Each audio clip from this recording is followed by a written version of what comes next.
This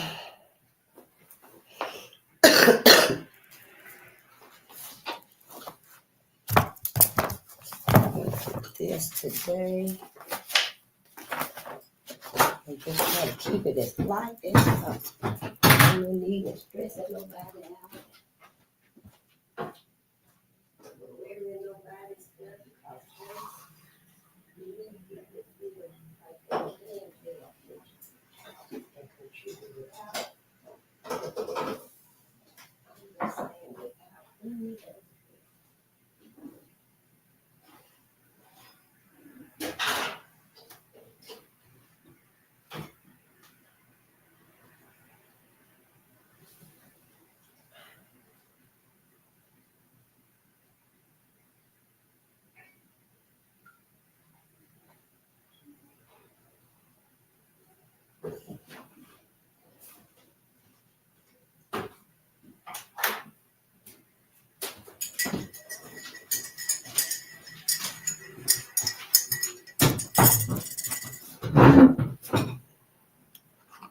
All right, let's see here. Let me see which one of these teas do I want. We got the positive energy and the immunity herbal tea supplement. Look over the positive energy.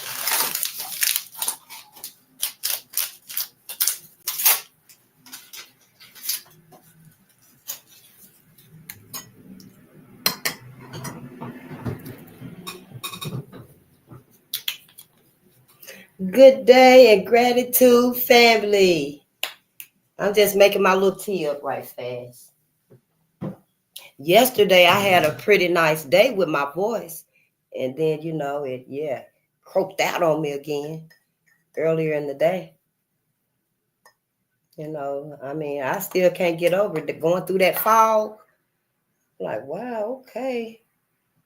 I couldn't believe it when I got home and all the stories about that fog. And I was like, darn, I knew I felt like I was going through something. It was like, y'all, it was so surreal, just so thick fog. Yeah, I think people were probably driving like 30 miles an hour. I know I was. Yeah, you couldn't even see anything.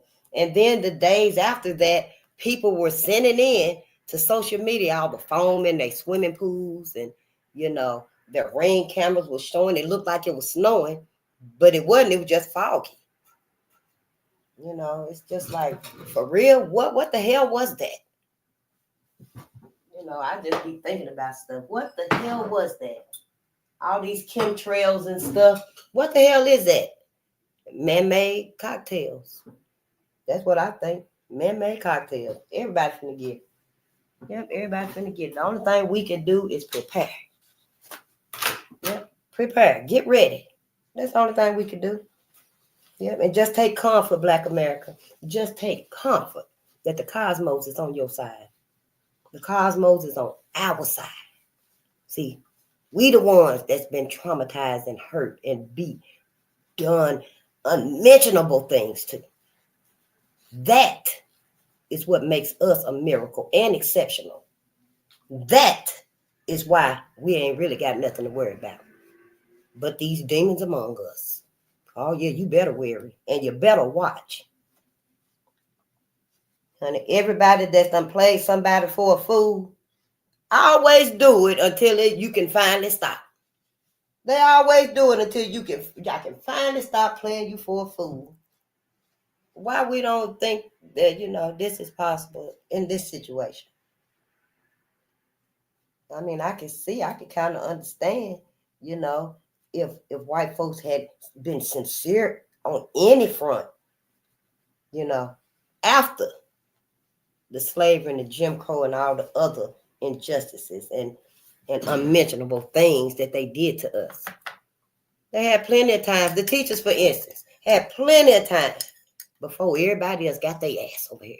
They had plenty of time to say, hey, we've done a great disservice to Black kids, and we need to start teaching them right. We need a whole new curriculum. We need a whole new curriculum in every school, in every state, in every city, in every town for Black kids. Why they couldn't do that?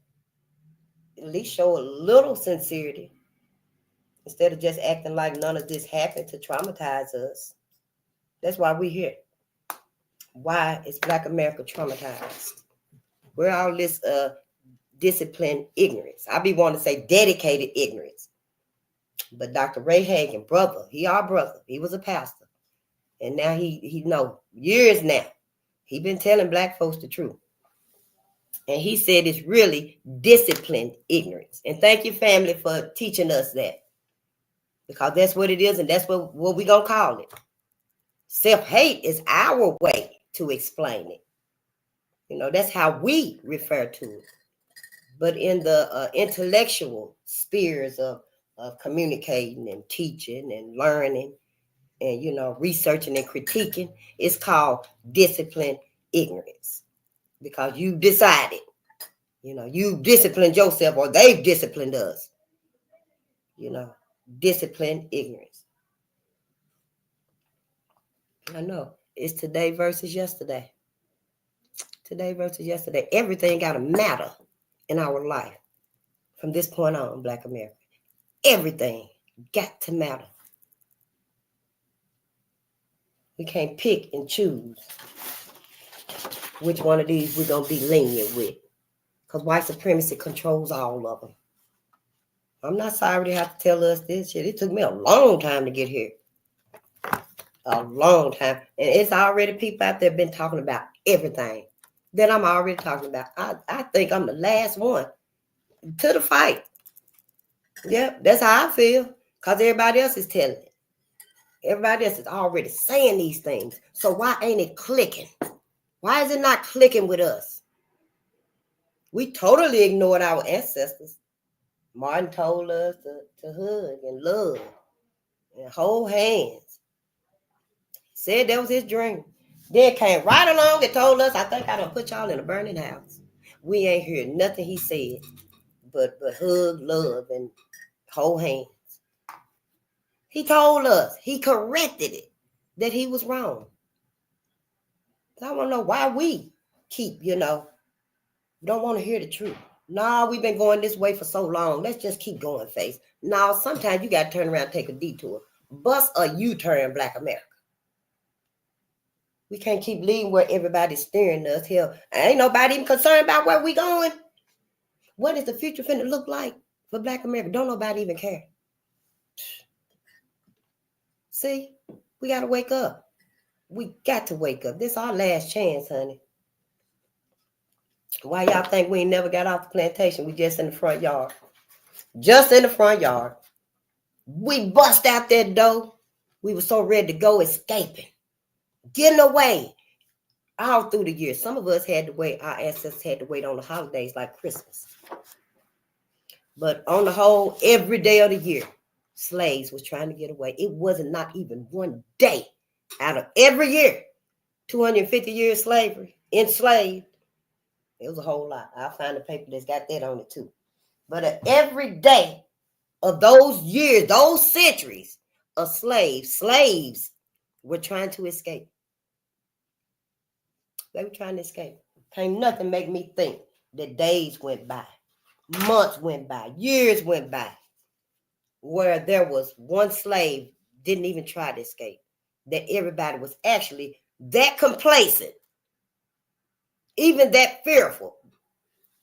Before the indoctrination really took hold, the fear was more than staying. Yep. They had to go.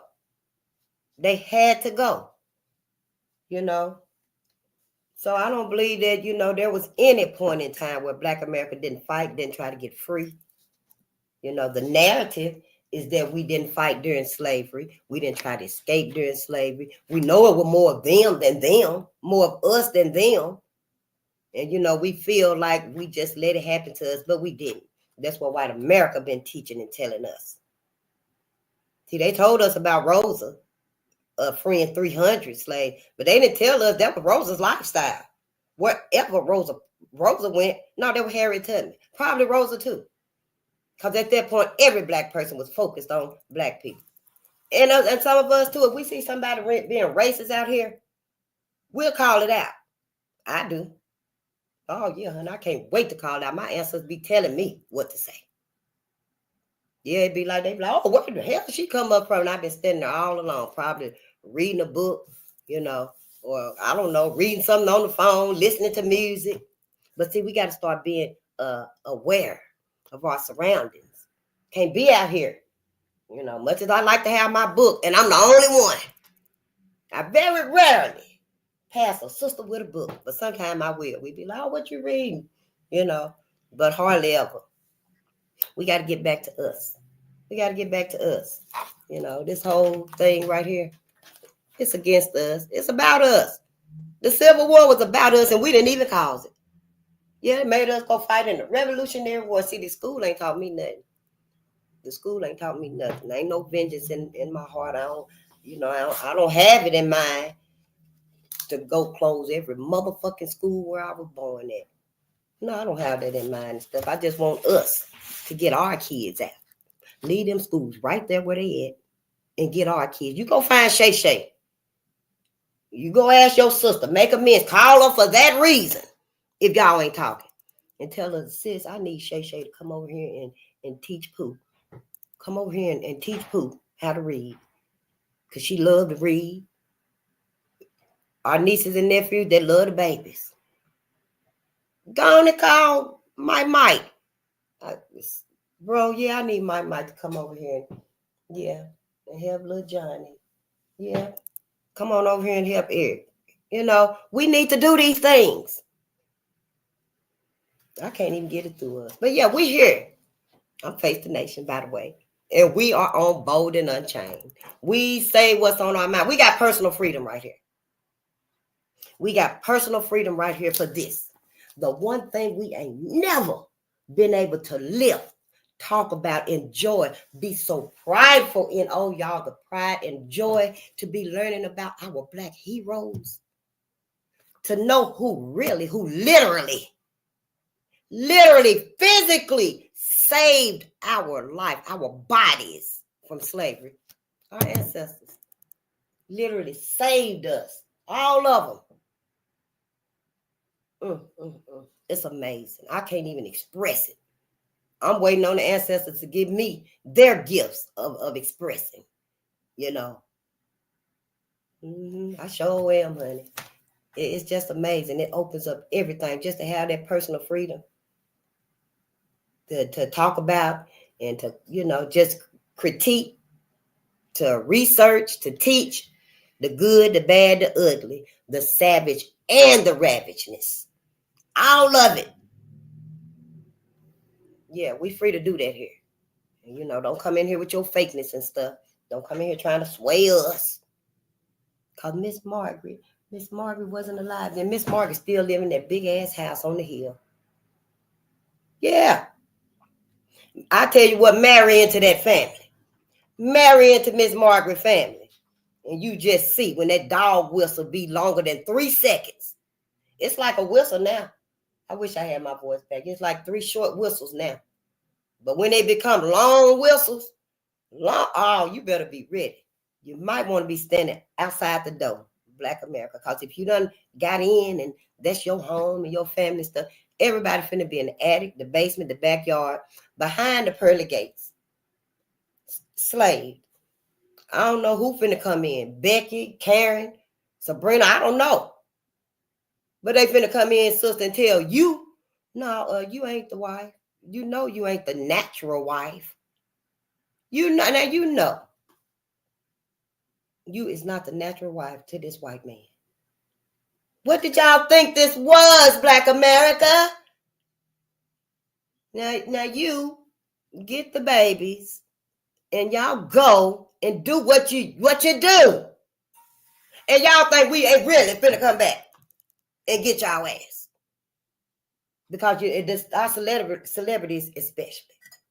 Oh, so happy, make it look like it's so peaceful, honey, and they ain't said a word or a whisper about none of our ancestors because they can't.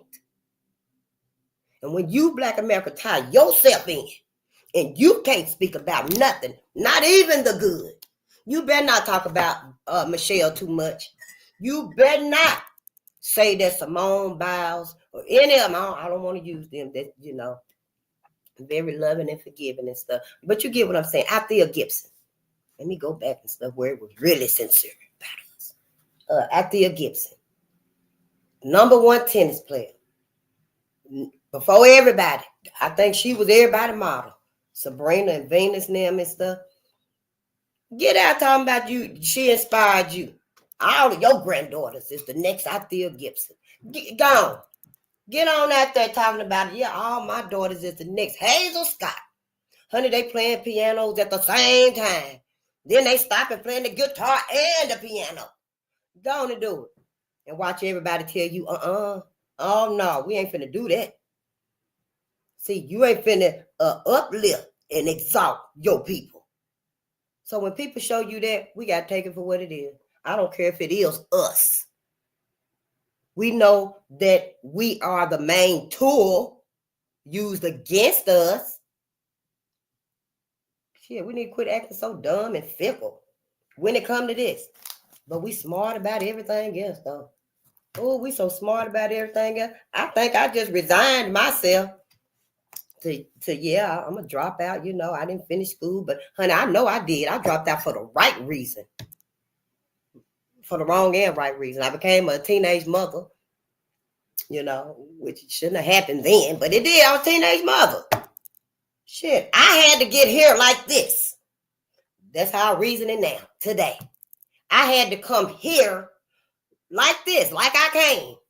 Because if I had went the other way and didn't become a teenage mother, if I had graduated high school and I had went to college, I'd have been sitting here reading Helen Keller to y'all. I wouldn't be here reading, Red Summer. I wouldn't be here reading racial violence in Kentucky, 1865 to 1940. Racial violence in the United States. No, we'd be reading about Helen Keller. Yeah, and the forgiveness and love and empathy, evoked and given to her and them people. So see, yeah, everything is divine. Don't be hard on yourself. Yeah, maybe you would have put Helen Keller down. I probably would have put it down and been like, you know what, y'all? We ain't finna sit here and read this bullshit. We is not finna sit here and read, and that's a thick book too, y'all. Ooh, hey. Yes, honey, that is a thick book. I'd rather read, I'd rather read some substance. I'd rather read something we need. Because Black America is hurt. We traumatized. That's why we're here. That's why I'm here. And I'm not here to, spread sugar on nothing. Hell, it took me this long to get here. Y'all don't want me to lie to you, do you? I mean, if that's the case, shit, I can just close all this down. Yeah, I can close all this down. And, shit, we wouldn't be learning this. But y'all got to get y'all's channel, too. Don't make it seem like I'm the only one. Shit, everybody already got their channels. When I get off of here, I go to them. Black media. And at some point, when we get off here, we'll be coming to each other's channel. See, that's how, they say it trickle down. Well, yeah, same concept. That's how we going to be able to grab a hold. We don't want nobody to leave us behind, honey. I don't care if it's the smallest, thinnest tether you can find. But we better grab a hold of it. Because, yeah, honey, I don't know who's going to get y'all out of them Tesla cars. You done got, that stuff is for white folks. Yeah, let me get this out the way right here. Yeah, don't get in them Tesla cars. Your ass is not going to be able to get out. And ain't no needing us running up that time. I got you. Open, unlock the door. I'll pull, you push. Hell, the damn car soon just take off without you. You know it is because it drives itself. It might not even stop, y'all. We just see Teslas. You know how in that movie, what was that movie? Leave the World Behind? I didn't really understand it, but I know it was about black folks being left behind. And all the Tesla cars were just crashing into each other. Can y'all see all the Tesla cars coming through every neighborhood, every city, all of them in a row? Black people in the back screaming like them kids on that bus in Nightmare on Elm Street. Black people hollering, "Pooh, face! Pooh! Open the door, get us! Stop this motherfucker!" Kicking it. You see people in the car, in the Tesla and stuff, climbing over the seat, trying to get control of the Tesla car. We gotta know. Don't do it. Don't set us up again. Please, Black America, don't set us up again. Finna have robot dogs out here. Now, what's that growl gonna sound like? Hell, the regular dogs might just get up and start walking. Animals might well just get up and start walking. Look at here, Black people. Black America especially. Y'all the most traumatized, the most neglected, hurt. But look at here, we all need y'all ass to wake up so y'all can take care of y'all and save us too. The pets of the world. Can you imagine the pets of the world waiting on Black America to wake up? Everybody else. Why?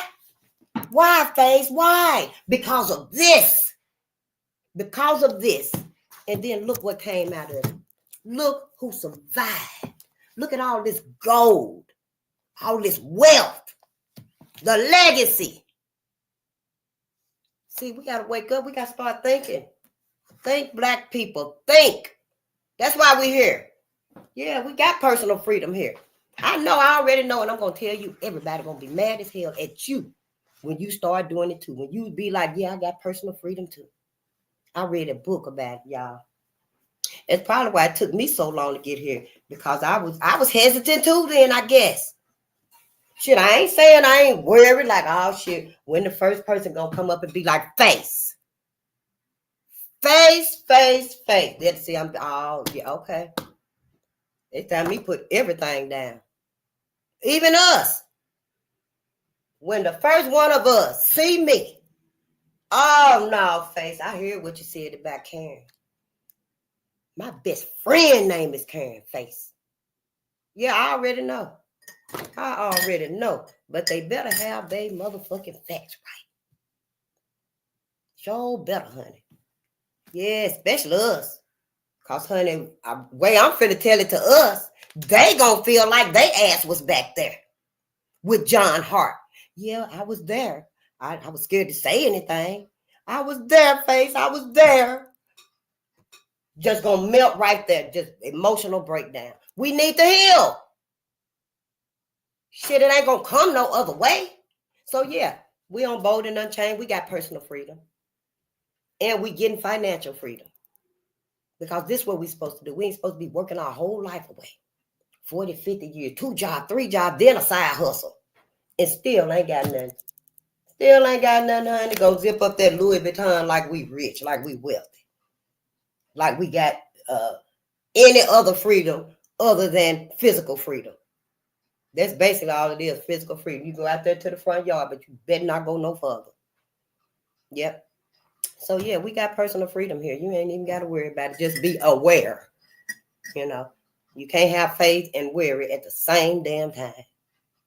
And dam mean D-A-M, like a dam that block water, like in the Mississippi floods, the great Mississippi floods in 1912 and 1917, that were runaway slaves. Go to Black media. And I didn't know white America used Black men as sandbags in them floods. Yes, honey, troops. Hundreds of troops. Went with their guns. Oh, come on. Yeah, you come on, lay down. In the floods, y'all. The sandbags must have washed away. We ain't looked it up yet. I just heard it. We ain't looked it up yet. But we will. Yeah, we got to get through this. This ain't no easy healing. I know you don't think I'm finna sit up here and speed read through this. I don't understand it, comprehend what I'm reading. You don't either. No, you ain't finna do me like that, honey. We need sincere healing. Black America needs sincere healing. We don't need no Band-Aid. No, we don't need no Band-Aid. We don't need nobody coming up, hugging us, stabbing us in the back. Don't come up and hug me and put some chloroform over my mouth and stuff.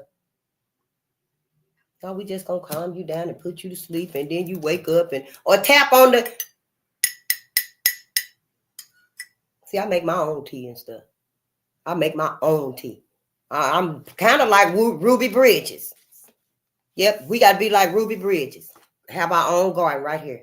Make sure you get the right seeds. You finna start your inside garden. I ain't started mine yet. I've been using that garlic in my tea. But I really need to, get someplace where I can have enough room and do what I need to do. And so then I won't be on here trying to find everything, We just got to do it. It's so exciting, y'all. It's like building a whole new life again, And as far as the, knowing that everybody gonna mad and whatever fear or whatever hesitation, just put it out of your mind. What don't matter. It don't matter what everybody feel, what everybody think, what everybody planning and stuff. Let them do them. Your ancestors will be that added security for you. Just call on your ancestors and just let them know. Oh, ancestors face. I seen face. She was talking to me and it resonated with me. And I just asked y'all. I don't even know all y'all names, but I just asked y'all to keep me in tune and safe and show me where to step, where to go, how to find the right spaces. Because, see, we putting ourselves in spaces where, we can't have no type of freedom, but physical freedom. For now. Coming real soon, we probably won't even have physical freedom no more. So, we got to learn our history. We got to learn our history. I don't know if it was the Sumerians. I let somebody use that book years ago. But that was a thick book, too, about the Sumerians. And I believe in the front of it, it said, people who do not know where they've been won't know where they're going. Or it says something like history will repeat itself or something like that. But it was very profound. And I let somebody use that book and I was like, be sure and get back to me now. But I didn't see them or the book no more. I don't guess. If I seen them, they made sure we didn't talk about the book or they probably forgot it too. I don't know. Did they even read it? Because, honey, I will read. Yeah, to be a dropout, I was doing the right thing. That's it and that's all. I was doing the right thing. Probably for the wrong reason, because I was like, I don't need nobody to tell me face. You done got pregnant again. You ain't learned a damn thing. I told your ass. I told your ass we were fertile. I told you were too young to be doing that. You didn't know what you were doing. I told you knew where babies come from. I didn't need to hear none of that. I knew I wasn't finna abort my babies. Yeah. If that was the case, I should have told my mama when I was in the 3rd grade. Mama, I ain't going back down there with them people no more. You get Shay to teach me just so we can learn about us. Because I'm convinced once we let our babies have no connection, no knowledge, no nothing with us, honey, it's downhill for them. It is downhill for them. For one thing, they will never get no personal freedom to actually approach this, embrace this, teach this. Not like we need to. Now, I'm not saying you got to be like me. Hell, it might not even bother you to that point where, you find out that they actually was lynching and roasting and dismembering and just skinning your people. And then turn around and act like ain't none of that happened. Shh, don't say nothing. If they don't remember, we ain't going to remember. Yeah, that pisses me off. So, I ain't saying it got to do the same to you. I'm just saying don't insult my intelligence. Now, hell, we know that everybody pissing on our legs, especially white America, talking about it's raining. But hell, don't put it in a damn glass and tell, here, drink this, Black America, drink this. Drink it. Remind me some years ago, them white kids at school was bullying a black child, made him drink some piss, and were recording it. They woke him up in the middle of the night. Yep, one of them had pissed in a cup, and they woke him up in the middle of the night. I don't know if they was in college or was it a sleepover or something. All you got to do is Google it. It was some years ago. And gave it to the little boy to drink. So, I feel like white America, you ain't never been sincere. These kids is showing everything. They kids is showing everything. It ain't hard to see.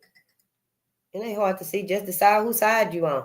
When you decide I'm on my ancestor side, you don't give a damn about nobody else and what they think. They can either, if they don't want to hear about John Hartfield, they can go. Cry, get mad, sit down, do this. They can do whatever they want to do, but that's your cue. Who's on your side? Yeah, it's just that simple like that. Whose side are you on? That's why we're here. Shit, I keep saying it every time. Every time. I'm going to let us know because I don't want you to be mistaken. Yeah, I want you to know exactly why we here. I'm here. Yeah. We here to assist Black America and Black media. I know I done said that like the fourth time, man. With the uncovering of the many, it's so many of them, agendas, events, compromises, projects, operations, bills, codes, acts, laws, plans, studies, experiments. Who's really experimenting on people? Studies. When I say studies, it's been studies done, you know. But when I say courses, that's the new word, studies and courses. Yeah, courses on Black women, understanding the Black woman's mind. Now, I know some people going to say, yeah, they want to understand, you know, how did Black women handle all of this? How did Black people deal with all of this mental insanity and still create, become pioneers, pave the way? How did they all survive those things and get out there and actually build a whole Wall Street, more than one Wall Street? So yeah, we need to make courses on this. And it's okay for people to do that, you know, so that they can better understand Black America. That is bullshit. That too is bullshit. Now it's courses to study the Black woman's mind because they already done learned everything about you. Done learned everything to the T about you, Black woman, and me. But see, I'm kind of different. Oh, yeah.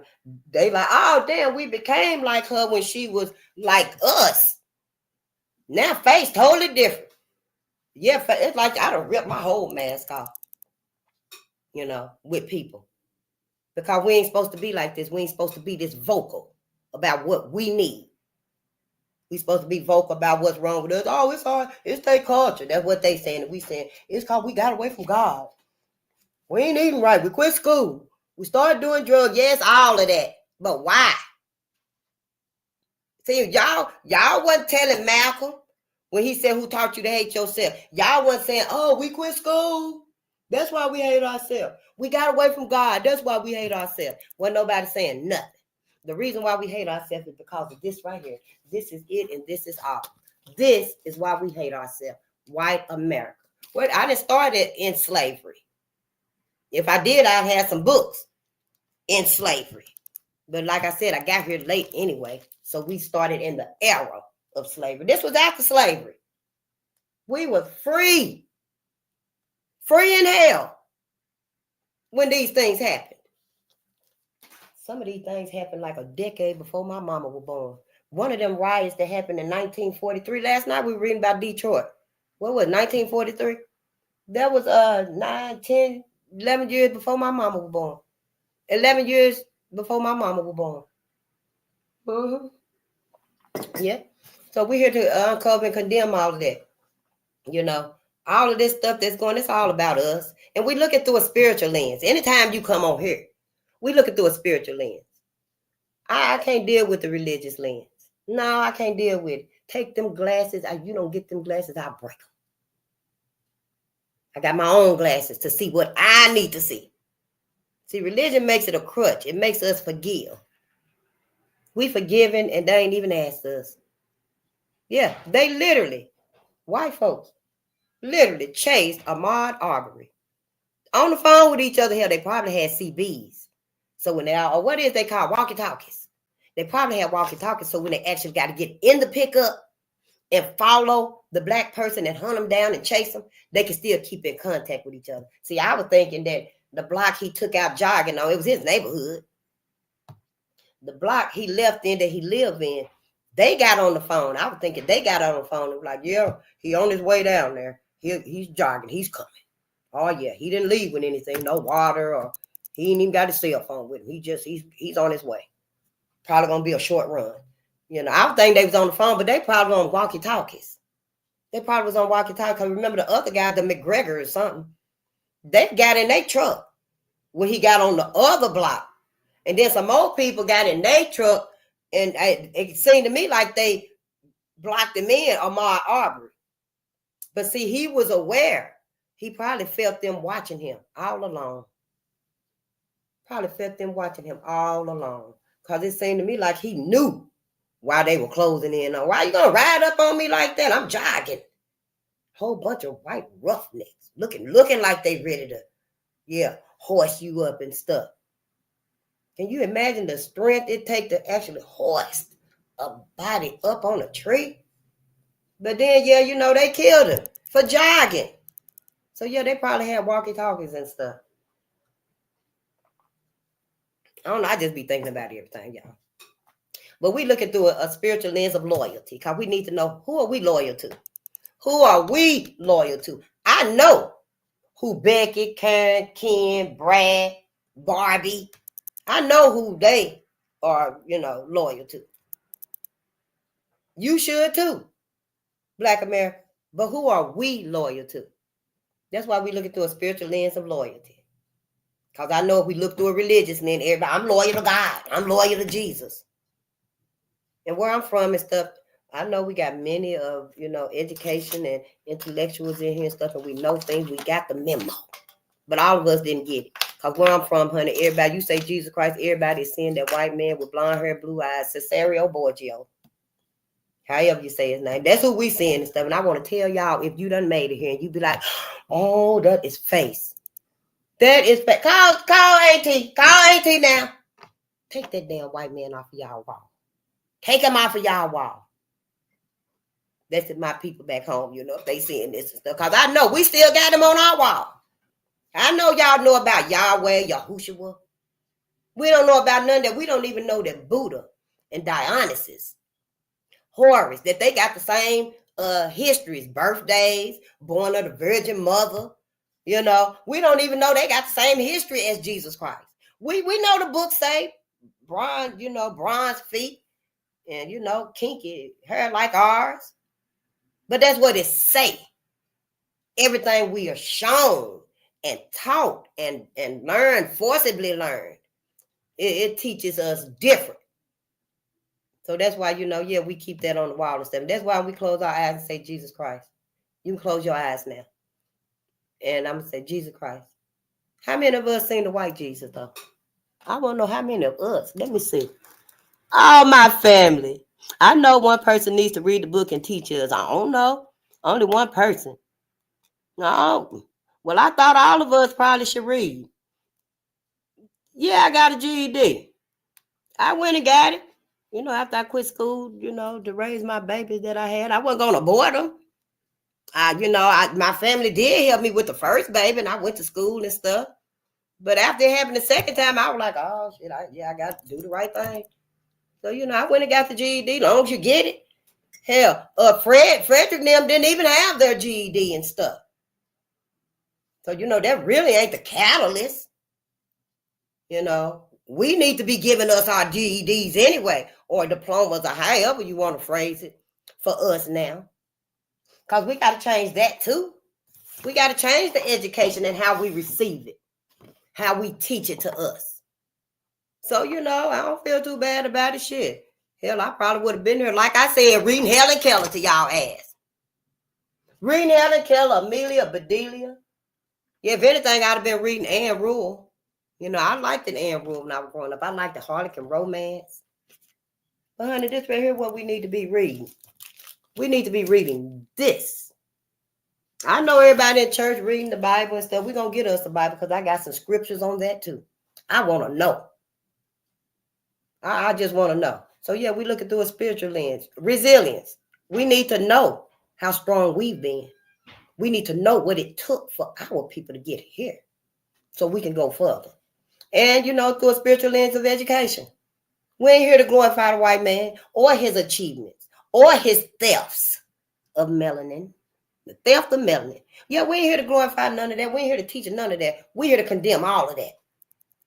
Yeah, you know, I know we still asking for reparations, but obviously they don't want to give it to us and stuff. And, you know, they really ain't got to. I like that. Nope. Vengeance is the ancestors. Vengeance is the ancestors. You know, the karma that's going to come from the cosmos to them. Yeah. Reparations would help us, you know, going into this new world order. We would at least been able to get the physical. Is that what tangibles mean when everybody, how, no, we need tangibles, we need tangibles. No, what we need is to crash that motherfucking political bird. You know, hell, if we ain't gonna crash that political bird, hell, at least get off of it and get our own political bird. You know, white folks got the Republicans and Democrats and stuff. We got our own bird. We got our equal. You know, yeah, the black political party. Do something. Hell, next we're gonna be on the tail of the bird. Cause you know we don't went from Republicans to Democrat to Republican. I don't know where we at now. And we're gonna be on the tail of the bird. Now, one time I was thinking, what was I thinking? To put a something around the bird so you can steer the bird or something. Somebody, one of us came along and said, you don't want to do that. Hell, you gonna be at the stake. You gonna be down like that. Can't even fly up a little bit. So yeah, I'm just like, oh hell, I get it now. Jump off the motherfucker. Just jump off Black America. You know, no, don't go get on the tail. You know, see, we got to be able to come back and say, hey, I was wrong about that. You know, we don't want to do that. Yeah, you know, I know we're going to get red Teslas, black Teslas. I ain't seen none but white Teslas, though. I see a few blacks, but I see a whole lot more white Teslas. Oh, yeah, we want a yellow Tesla, custom made mine. Yeah, custom make my Tesla for me, boss. Yeah, honey. Them doors still going to be the same. Ain't nobody going to get out. So let's do the copyright disclaimer. I know it takes a minute to get here. How long did it take us? Woo-wee. Copyright disclaimer under 107 of the Copyright Act 1976. Allowance is made for fair use for purposes such as criticism, comment, news reporting, teaching, scholarship, and research. Fair use is a use permitted by copyright statute. I know we didn't know nothing about that while they asses was stealing all of our inventions. Copyright statute that might otherwise be infringing. Non-profit, educational, or personal use tips the balance in favor of fair use. We can do this. We can study, we can learn, we can teach us, we can research, we can criticize the shit, we can condemn everything. If we got personal freedom, we can do that. And sleep at night. We can go outside and know that big, beautiful sun, all the sun's shining now. Yeah, I want to let my window up, but I know it's cold out there, so I'll leave it down. But the sun is shining now. You know, it's so beautiful out there. When we go outside, that sun is shining. It's beaming down for us. Black America. That's why they called us children of the sun. I didn't even know it. Y'all know they used to call us children of the sun? Melanated people? Yep. Yep. In Black America, you know, our people all over the world, the sun is here for them. In Africa, the Congo, Senegalese. Yeah, what was the word I learned last night about Senegalese? How to say hello. Not fed or something like that. It'll come to me. But I be trying to learn other languages and stuff here. They ain't taught me nothing but English. You know, this ain't even our natural language. English ain't. They put a mask on black women and black men for 100 years to break our natural language. We don't know what we would be speaking because of white America. We've been traumatized since way back then. We didn't even get no therapy for that. Our ancestors didn't get no therapy for that. When they walked off them plantations, honey, it wasn't no therapy. When they walked off the plantation, white people were ready. Yep. As soon as they stepped out, white people started chasing them. And it was on. They were chasing black folks. That's why the books say from 1865 to 1940. Because it never stopped. It never stopped. It was actually, in my opinion, it was actually more worse, inhumane, cannibalistic after slavery. And when I say cannibalistic, they the ones that coined the whole entire world knows the Ku Klux Klan. So why can't I say cannibals? Hell, they done called us everything under the sun. They done made you black men to be the savage and done hid everything about themselves, so I can say whatever I want to say. If you don't understand it, that's fine. You ain't got to say it. You can keep on saying, bless you, mama, bless you, daughter, bless you, son. You can keep on cursing your people and stuff. Because when you do it to me, honey, I'm going to throw it right back at you. But I'm going to send it back in love, though. You know, I try to transmute everything in love. But hey, I'm only human. You know, we're going to read a little bit. I do want to read at least about somebody. But, you know, I like to do repetition. That's how I learn. Repetition. We got to accept us as we are. We all hurt. We don't learn the same. I learn by repetition and doing stuff, writing stuff. That's why I write everything down. It helps me remember. Some of us learn by just listening to it. Some of us got to actually draw it out. I actually draw out. I watched Dr. Frances Cress Welsing, and she got her chalkboard. And I got my pen and paper right there. I like to write with pencils. Mary McLeod Bethune gave us a pencil for courage to let us know. She started her school with $1.50, and we did too. And so she sent us this pencil that I found, and I keep it for us. But I have to do those things so I can remember, I can learn. And once we learn it and we know it, then we'll be able to move on to something else. So yeah, this might be a little slow, but we're gonna get where we're going. And even at one point, we're gonna have to be switching it up. We got so many heroes, sheroes that's done saved us, contributed, invented to society. Stuff that's been invented in 1806.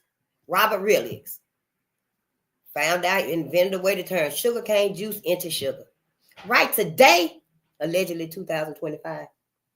Don't really matter because I know we timeless, But right today, honey, they using his inventions for soap, gelatin, shampoo, ink, glue. Yeah, and that was in 1806.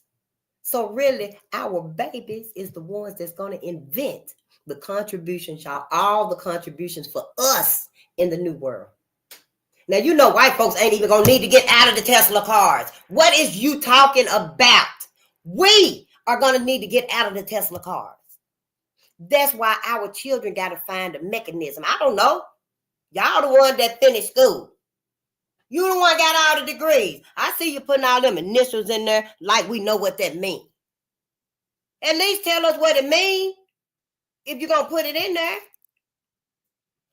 Hey, how about this? Show them a 3D model. Look that up too, I don't know, of a Tesla car. And make it where, they can actually look at it and see. And give them a chance to understand how they got it hooked up and stuff. I don't know. And then ask them, well, how would you get out of this car? Right here, the door, you can't unlock the doors and stuff. What you do? They probably tell you something simple. I always keep a fork on. Y'all used to keep a fork in my boots, y'all. Yeah, I used to keep a fork in my boots, honey. I always keep a fork on you. You find out you can't get out of the car, you just take your fork and you jam it in the door handle. Jam it real hard in the door handle. Yeah, now don't sit there and let the fork slide off of it and it's done hit you in the chest and stuff. You trying to get out, not hurt yourself so you fall out and faint. And when you out of the Tesla, you in some smart city. They're going to make it easy so we can understand because they babies. They our godren. But they got so much wisdom and knowledge if we just let them get to it. We got to let them get to it. See, the whole cosmos is for you and me. That sun up there is beaming down for us, y'all, and I love it. The sun is my energizer. Y'all my energizer. Y'all like my battery.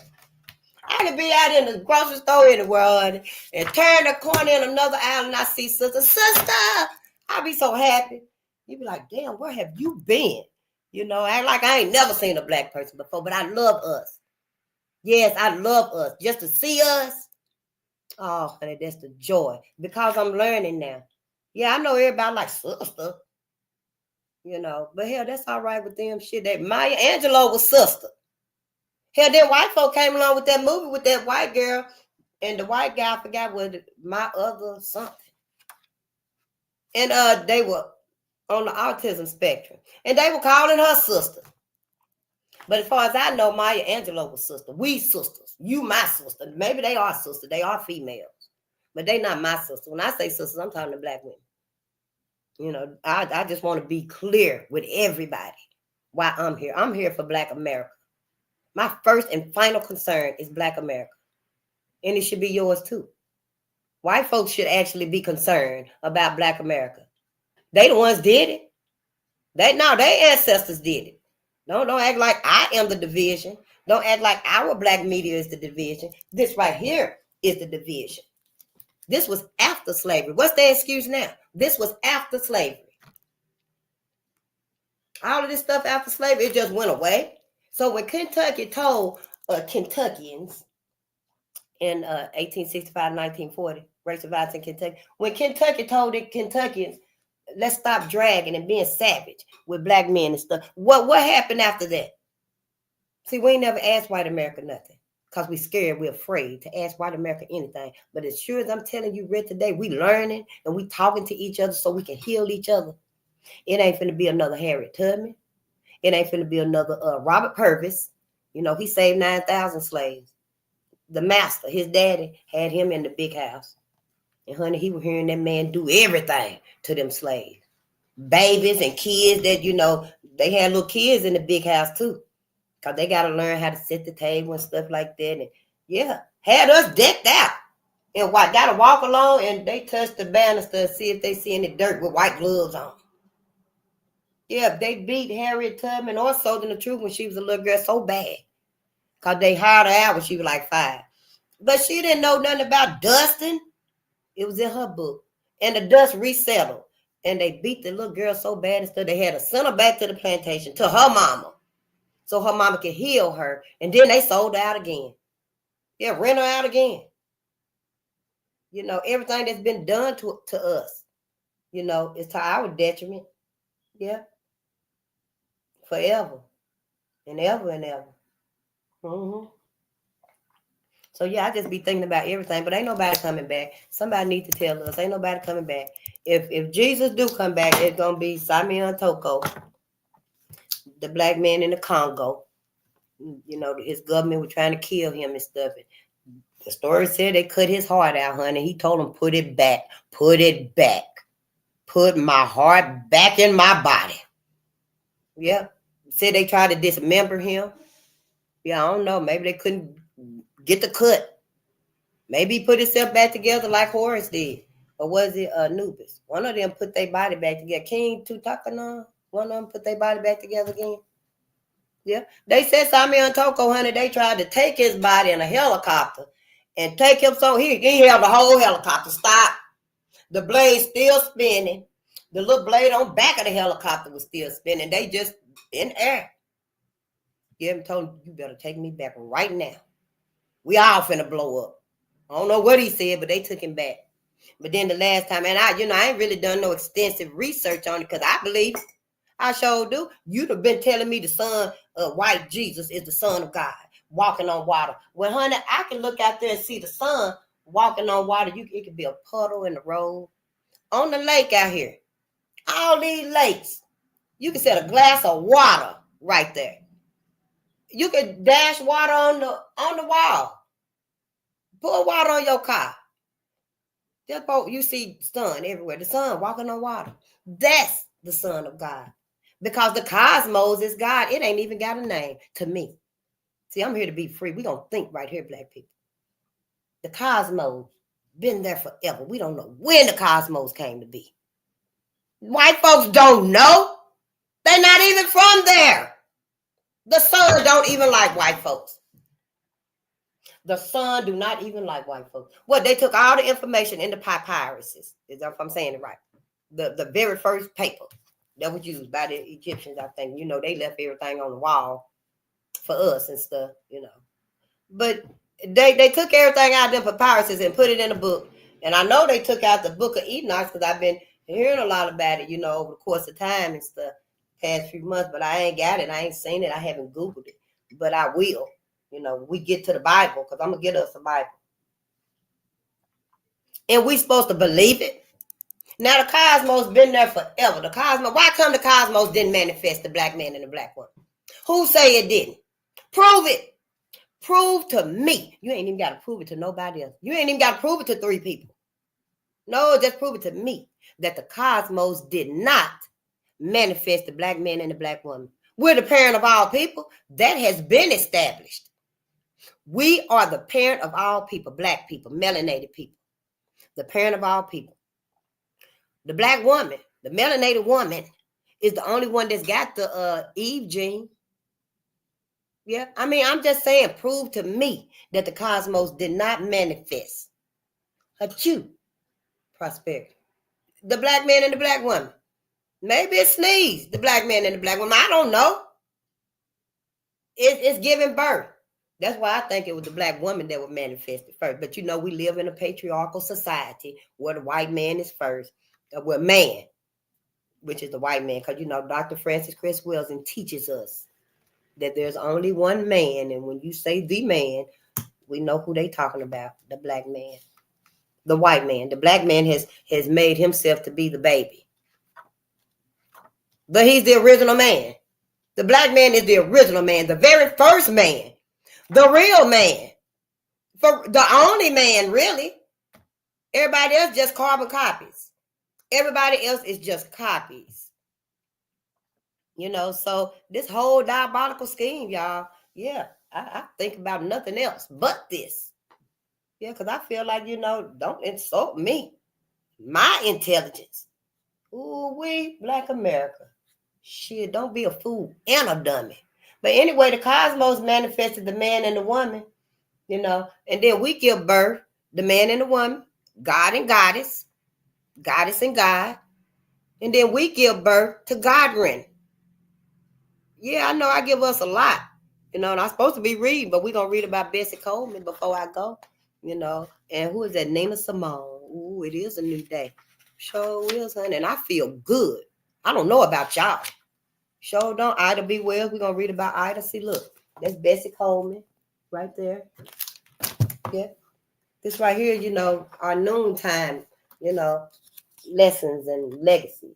That's Nina right there. I know, right? And look at Ida B. Wells. And this book is so colorful. Our babies will love these books. Get the colorful books. When you read their stories to them, you know, yeah, be creative. Stand up if you got to. I'm only sitting down because I'm in front of this. Yeah, honey, I don't even sit down this much. Shoot, I be up cleaning walls, everything, taking some pictures down so I can stick some notes up there. You know, sitting down ain't really good for you. No, sitting down is like, you know, yeah, you're supposed to be up moving. You got to always stay moving and stuff. But I do for this because we need healing. It's worth it. It's worth it to do this and stuff. But we all know when we teaching and stuff, you're supposed to read standing up anyway. You know, that's why they always say, come to the front of the class. And then you get up there reading, talking about Christopher Columbus was a hero. And he discovered, you know, Americas. And yeah, he's our hero. Lies, lies, lies. All of them was lies. We just got to, you know, be willing. Just know who we are loyal to. Because ain't nobody coming back. Yeah, Robert Purvis ain't coming back. You know, him and Harry, they were freeing people before, you know, before they even knew. Harry was freeing people when she was just visiting, wherever she was at. Yeah, we already know about Charles Nails because I tell it all the time. You know, she rescued him and she was visiting a cousin. I can imagine what her cousin was thinking. Oh, Lord, please don't let us get to the town square today and something be happening. Yeah. Well, we're going to just go up here and get a few things and we coming right back. And I bet the family were like, oh, that's what you think. But honey, when they got to the town square, they seen white people done caught Charles Nails because he done escaped slavery. Probably had been there maybe 10 years, 5 years, 15 years. But everybody loved him. He was a hard worker. He was trustworthy. And he went to get some bread, but they was already there looking for him. Knew what he looked like and stuff, you know. And people probably didn't know. Well, hell, they should have. Sure, you can about see a skinhead and know, oh, I think this might be a skinhead. I mean, you can just tell. I can. Shoot, I get to read them and stuff. Let me see if one of these tattoos and stuff, you know, is going to resonate with something in me. We just need to be aware now. I don't know. Don't nobody want us to. That's why the cosmos had to step in. Yeah, the cosmos had to step in because we come from the cosmos. What's been done to us, the cosmos ain't happy about it. Oh, hell no. You know, the cosmos up there giving birth right now. Giving birth. Stars, planets, storms is happening, rainbows is happening and stuff. In the cosmos. Yeah. And then, you know, that's why I say the cosmos birthed the black woman first, because the black woman is giving birth. She the one with the darkness. The triple darkness I read some years ago. And I never forgot it, but I ain't read it or nothing like that. The triple darkness, the black woman's womb is like the triple darkness. I guess because it's symbolic of the universe. The multiverse. You know, we just in one universe. It's many multiverse. It's many universes. A whole multiverse out there. White people don't know. Keep telling you the sun don't even like white folks like that. And William Joseph Simmons talking about he revived the KKK. He did do that. He revived the Ku Klux Klan. Talking about he seen horsemen, robed horsemen galloping across the sky in heaven on their horses. See, it don't take much when you start thinking, when you decide, yeah, I'm going to be loyal to my ancestors. Keep our hope. Keep your hope for God, Yahweh, Yahushua. Just add your ancestors in there. Add your ancestors, even if you don't know their name, even if you don't know John Hartfield. Because you know when them people, when they looked in the very eyes of the devil, y'all. See, that's why they told us that when we die, we go to hell, the lake of fire. This right here, quite possibly hell. Quite possibly hell. Where else is the lake of fire? I mean, physically. You mean to tell me physically? They threw John Hartfield's body, more than one black man. They would throw their body on a fire. A burning fire. I mean, they roasted the man for 2 hours. What do you think? It was just smoldering? It was a fire. When the fire died out, it was in the book. When the fire died out, what was left of his body, because you know why I was hanging and stuff. I just hate to talk about it. You just even think about it. But I know. So I got to tell it. You know, when they had him hanging and stuff, they were just torturing his body and stuff, y'all. They were cutting on him, cut his fingers off, his toes off. One of our brothers, they cut his tongue. Cut his tongue off. That was a souvenir. His ears and stuff, white folks saying, bring me a toe back. Gouge his navel out. Bring me an eye. White women would gouge out they slaves' eyes and stuff.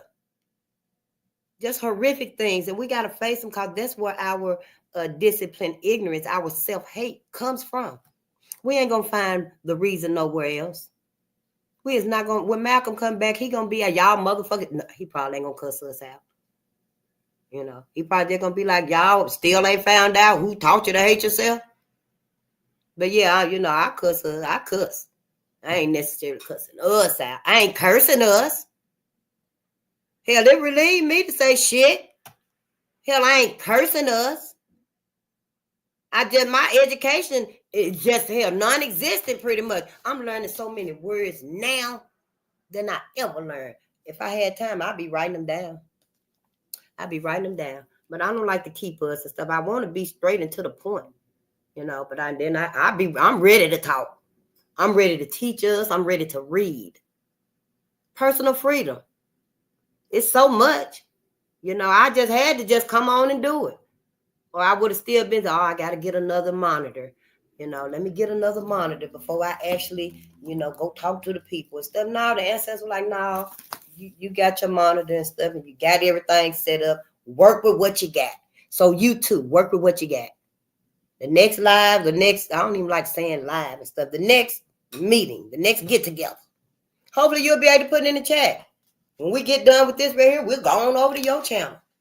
And another channel, and the other channel. Because when I leave from here, I go to Black Media. Yeah, I don't go and watch As the World Turns and, you know, Price is Right and stuff. Yeah, on some days now, I might go and watch Good Times, you know, and the Huxtables and stuff like that. But yeah, but that's it. You know, that right there is like a little treat to myself. You know, and then they took that and just took it away. Yep, took everything good about Black America. Took it completely. Yeah, so that's why we got to learn about the good, the bad, the ugly, the savage, and the ravenousness. We got to learn about it all, and they're going to try to come up with a Western. The good, the bad, and the ugly. Left out all the savage. That's because they done made the black man be savage. But yeah, honey, ain't nobody coming back. Yeah, ain't nobody coming back. Robert Steele, he saved 649 slaves. Yeah, put them on the Underground Railroad. Yeah, but Robert Purvis was the one that saved 9,000 slaves. I think it was more than that, because before the master died and left him all that wealth, he was already helping slaves get to the Underground Railroad. You know, he was giving them biscuits and cold meat tied up in pieces of cloth. Yeah, I had this old shirt I found, and I tied you up some biscuits. You know, you leave out at the crack of dawn and you go follow that river until you get to the underbrush. You know, somebody will come and do a whippoorwill whistle. And, you know, they'll take you to the first station house. The first station, you know, the first house. Yeah, he was already doing it. But when the master died and gave him all that wealth, that's when he started journaling. So from 1831 to 1861, he put a slave every day on the Underground Railroad. That's why I was 9,000. But we know he was already doing it. He was already doing it before the master even died and stuff. The master didn't know.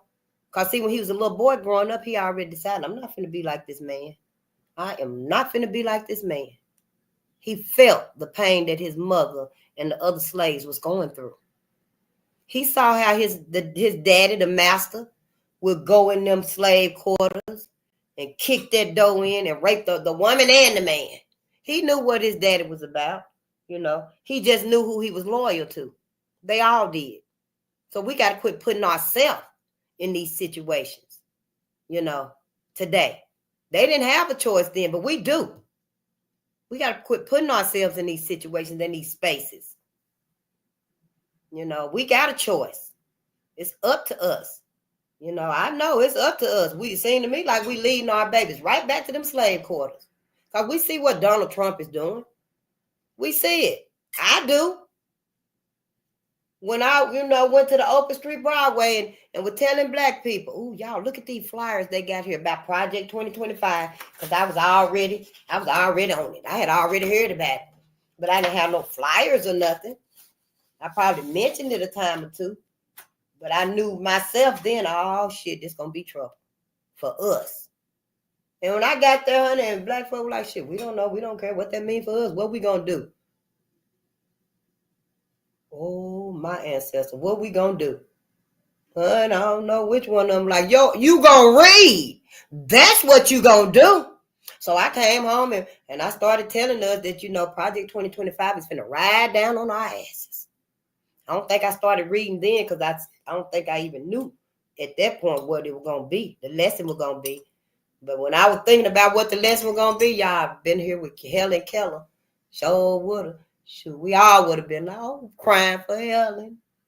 Yep, ain't even cried for the little bitty girl. The little bitty slave boy, they made him her teacher. Made him come and stay with them at the cabin because, she took Helen. Drove around for a long time to make Helen was blind and deaf. Made the little girl think they were somewhere else, but they were really right there. The big house was right across the yard, but she went and got the slave boy and made him go with them so Helen would have some type of comfort. He was like her pillow, her footstool. And he slept at the foot of the bed, but he calmed Helen down and stuff. We wouldn't even seen that baby. We'd have been here crying about Helen. So when it did come down to it and stuff, we started with Read Something, and that's why we're here. Yeah, reading. Yeah. And it still comes back to teaching our babies. Teaching our babies. I can't stress how important this is. We've learned about our abolitionists. We've learned about our soldiers and troops. Went and fought in the Revolutionary War, then went right back and been in chains. We've learned about Oliver Cromwell, Paul Cuff. We learned about so many of them. William Whipple, Prince Whipple. We learned about so many of our ancestors and stuff, y'all. We don't you turn nothing on that's white geared. Not no TV, not no radio. Don't you open no book. Don't you even pull out a tag or receipt that ain't black. It ain't black owned. It ain't black geared. All of this stuff right here, I just want to keep it where I can see it. All this right here is lessons for our baby. If it gives them nothing else, it'll give them confidence. It'll give them self-esteem, y'all. They'll know, wow, this seemed like everybody was fighting for us. And then when you tell them, we still using their inventions today. That's why your auntie Face want to know, how we going to open them Tesla cars up? Don't traumatize them with Red Summer and racial violence in, Kentucky and the United States. We got lynchings in Duluth over there, Duluth, Minnesota. Minnesota nice. That's what they call it, Minnesota nice. Yeah, then Philadelphia bombed our Move 9 family. Yeah. Then what was that? Some weeks or months ago, they talking about we discovered one of the Move 9 children. What was her name? Deidre Africa? I forgot baby name. Talking about they found her bones, her remains. After 30 years, they found her remains in a museum somewhere. Yeah, after you done scraped and cut and dug and examined trying to find that Eve gene. But see, she ain't giving it up. We don't have it. We do not have that key.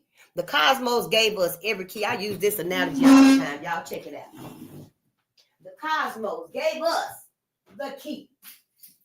The cosmos gave us the keys to everything. They even gave us the keys over everything, over the pets of the world, over medicine, music, arts, dance, gymnastics. That's why we dominate everything. They gave us the literal key to open the door to dominate it. Because we're superior. We are the parent of all people. We're the ones who have the key. Other folks got imitation keys. You know how when you were kids and stuff and you wanted to have keys and your mama went and got you them little plastic keys. Them was some thick ass keys though, wasn't it? And you had your own keys. Well, other folks got keys too. They got plastic keys.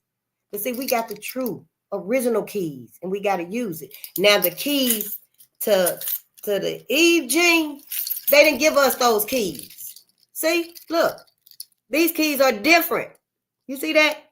These keys are different than these keys right here.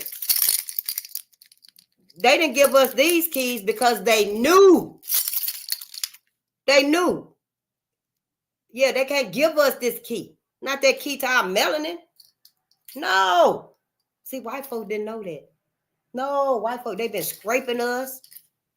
If we could just get them down to the littlest bit, maybe we could get off in that little tiny silver lining that's inside of them and just pull it out very, very like the thinnest piece of thread you would ever see. But see, we don't have that key. They can't get it.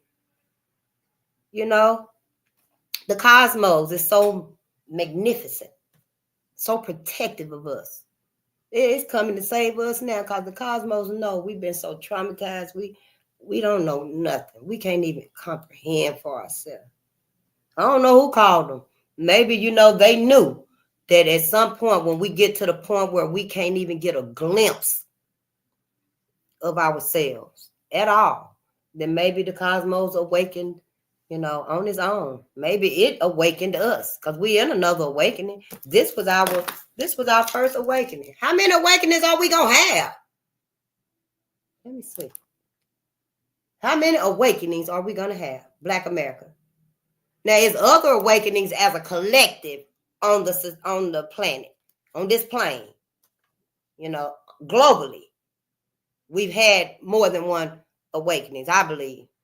I can't explain it because my mind is just at the United States. My mind ain't never, this big brain right here, I didn't even know it was a big brain. But they knew, white America knew when I was in second grade, third grade. Yep, they are. But then when I dropped out of school on their ass, see, yeah, oh shit. Face done dropped out of school, But yeah, I didn't know. It was all just divine. Our whole lives are divine. Now, wherever you find yourself at, you just got to use it for your people. You got to make the decision, Black America. Because we're in another awakening. 1919 was our first awakening right here in America that I done found. And I'm beginning to think, when we got into slavery, was that our very first awakening? Then 1919 was our second awakening. Is this really our third awakening? So see, I be thinking, but I don't know. But I'm going to continue thinking. Yeah, I think I will continue thinking for myself. For myself. Yeah, I don't want nobody to think for me. This is too delicate. Too much is at risk. Too much is at stake. Even if I had known this when I was a young girl and decided I ain't even having no babies, I think I would still do the right thing. I'm pretty sure I would still do the right thing. Because, yeah, my mama wasn't like that. Something is wrong and stuff, And then our people ain't like that. And we always told us, stand for something or you'll fall for anything. We've always told us that. Now, my mama did say, if I can't help you, I won't hurt you. And so, we won't hurt other people. We will cuddle and nurture that baby. It don't matter that baby's color. It shouldn't never matter our color. But, our babies need contact, love, warmth, food. But, we're not finna sit here and offer mercy and, and cuddle people that are anti-life. A baby's not anti-life. A baby's just a baby. But people that are anti-life, anti-black, we ain't got no room for mercy and forgiveness for them. Not here. That's baby sister. I guess I'm like a big sister. And yeah, I say you bring nobody to the barbecue. Ain't nobody coming to the barbecue. You go over there with them. We'll put you a plate up. Yeah, be home at a certain time. And don't let them take you nowhere. You just stay at home. Just stay here. Yeah, we got to do that for each other and stuff. We different, y'all. They know we different. Everybody know we different. This fear that we have, we can't let that stop us and stuff. Just call on your ancestors. Same way you call on Jesus, your God, Yahushua, and Yahweh. Just add your ancestors in there. You ain't even got to specifically know their names. The ones you do know, you can call on Martin because he did turn around and tell us. He did correct himself and tell us he led us in a burning house. Call on him. Forgive him. Forgive Martin. Hell, they fooled him too. He just a man. Now, who would go and be sleeping around on Betty? Not Betty. What's her name? Martin's wife. I don't think Malcolm ever slept around on Betty, honey. Not Malcolm. Shit. Now, Martin, what was her name? Martin Luther King's wife. What was her name, y'all? I think he probably did have a fetish for white women, for the simple fact that, hell, they done told him, nonviolent is the way to go, and thank you for your contribution, Mr. King, because if it wasn't for you, they would be pushing back. They would. They knew it. If it wasn't for Martin, they knew Malcolm would have resonated more. But see, that's why I'm like, yeah, Martin probably fell for it. Ooh, I'm so glad he didn't have no babies by them white women. Oh, my ancestors. Can you imagine they start coming out the woodwork in the next few years? Talking about, Martin Luther King's my daddy. Your ass is a whole, 75 years old? Talking about Martin Luther King is her daddy. See, we got to watch these people. We got to be aware. Don't be worried. Be aware. We are our main tool that's being used against us. We are. Everybody in church right now, what time is 1:19? Somebody shaking their leg down, ready to go. Just like y'all is. Well, we probably like, because I like talking about us. And I can't wait to get on y'all channel. You going to know. Faith's been waiting for 30 minutes now. Yeah, I know, and I got a live on there say it's upcoming. I'm going to go and take it off. Because I think what happened was I started another one in another tab and forgot that one. I couldn't get to it. But yeah, you're going to be like, oh, Faith's been waiting for 30 minutes now. Yeah, this right here, it's all good when it resonates. This is where we want to be. And that's how it's supposed to be, y'all. So let's read a little bit and stuff, because I don't try to be late, but sometimes I do. Sometimes I get off track and stuff. I'm not politically correct. I really don't have a curriculum or a syllabus. Is that how you said the syllabus that you read when you go into school and stuff? They tell you everything you're finna do. Make sure your big brain don't jump ahead. Yeah, because Ruby Bridges. That's why they picked Ruby and the other black kids for other schools to be the first one to integrate, because they knew, that's a big brain right there. Oh, honey, they got to calling everybody, CPS and child support, and everybody they could, the welfare office, the doctor's clinic. They were even calling the grocery store. Everybody. Oh, yeah, we got a big brain in here in second grade. Yeah, Face, the little girl's asking questions from 2 chapters ahead. All right, well, Miss Kathy will just send her to Miss Linda's room. Oh, Linda, we're going to need you to give her to Kathy. Kathy handles the big brains. Yeah, we don't want anyone to have her. No, don't you send her to Miss Bragg. Do not send her to Miss Bragg. She has a softness. We've talked about this, Linda. Send her to Kathy. and hang up the phone. So that's how Kathy ended up with your ass in 3rd grade, 5th grade, 7th grade. You're like, damn, I thought you taught literature. I just thought you taught math. You've been in every class that I got. Falling that big brain. Anybody can get the book and read it. Anybody can pick up any book and just read it and tell what it means to them. But see, white folks are so conniving, they use it to their advantage and tell what they read means to them. We got to do the same. We got to do everything for us, Black America, you know. And I don't want to keep us here, but let's learn a little bit. Let's learn a little bit. Who I say, Bessie Coleman. We're going to learn about Bessie Coleman. Oh, yeah, and then Nina. We're going to learn about Nina. It's just so much we got to learn. All of it is worthy. Even religion, all them folks sitting in church. Somebody need to ask the pastor, is Mary, Joseph, and Jesus really a Sar, a Set, and Heru? Hold on, y'all. Somebody need to ask the pastor right now. Is Mary, Jesus, and Joseph, is that really a Sar, a Set, and Heru? Can we at least talk about somebody other than Jesus and God? It's these other deities with special power that we need to know. Sure. I know. We don't want to talk about it. We don't want to upset them. But see, they already got the answer. Yeah. Ooh, that right there started hurting me. See, they already got the answer. When you ask them about Mary, Joseph, and Jesus, is that really a Sar, a Set, and Heru? You in church now. Next time you go to church, you know, and ask them. They already got the answer. What they gonna say? Just ask them and see for yourself. It's gonna be a decoy, so you don't think about that. Other Christ-like historical figures. I found it. Buddha. Yeah, I got what? Buddha went to the temple at 12 years old too. He fasted in solitude for 47 days. Jesus fasted 40 days.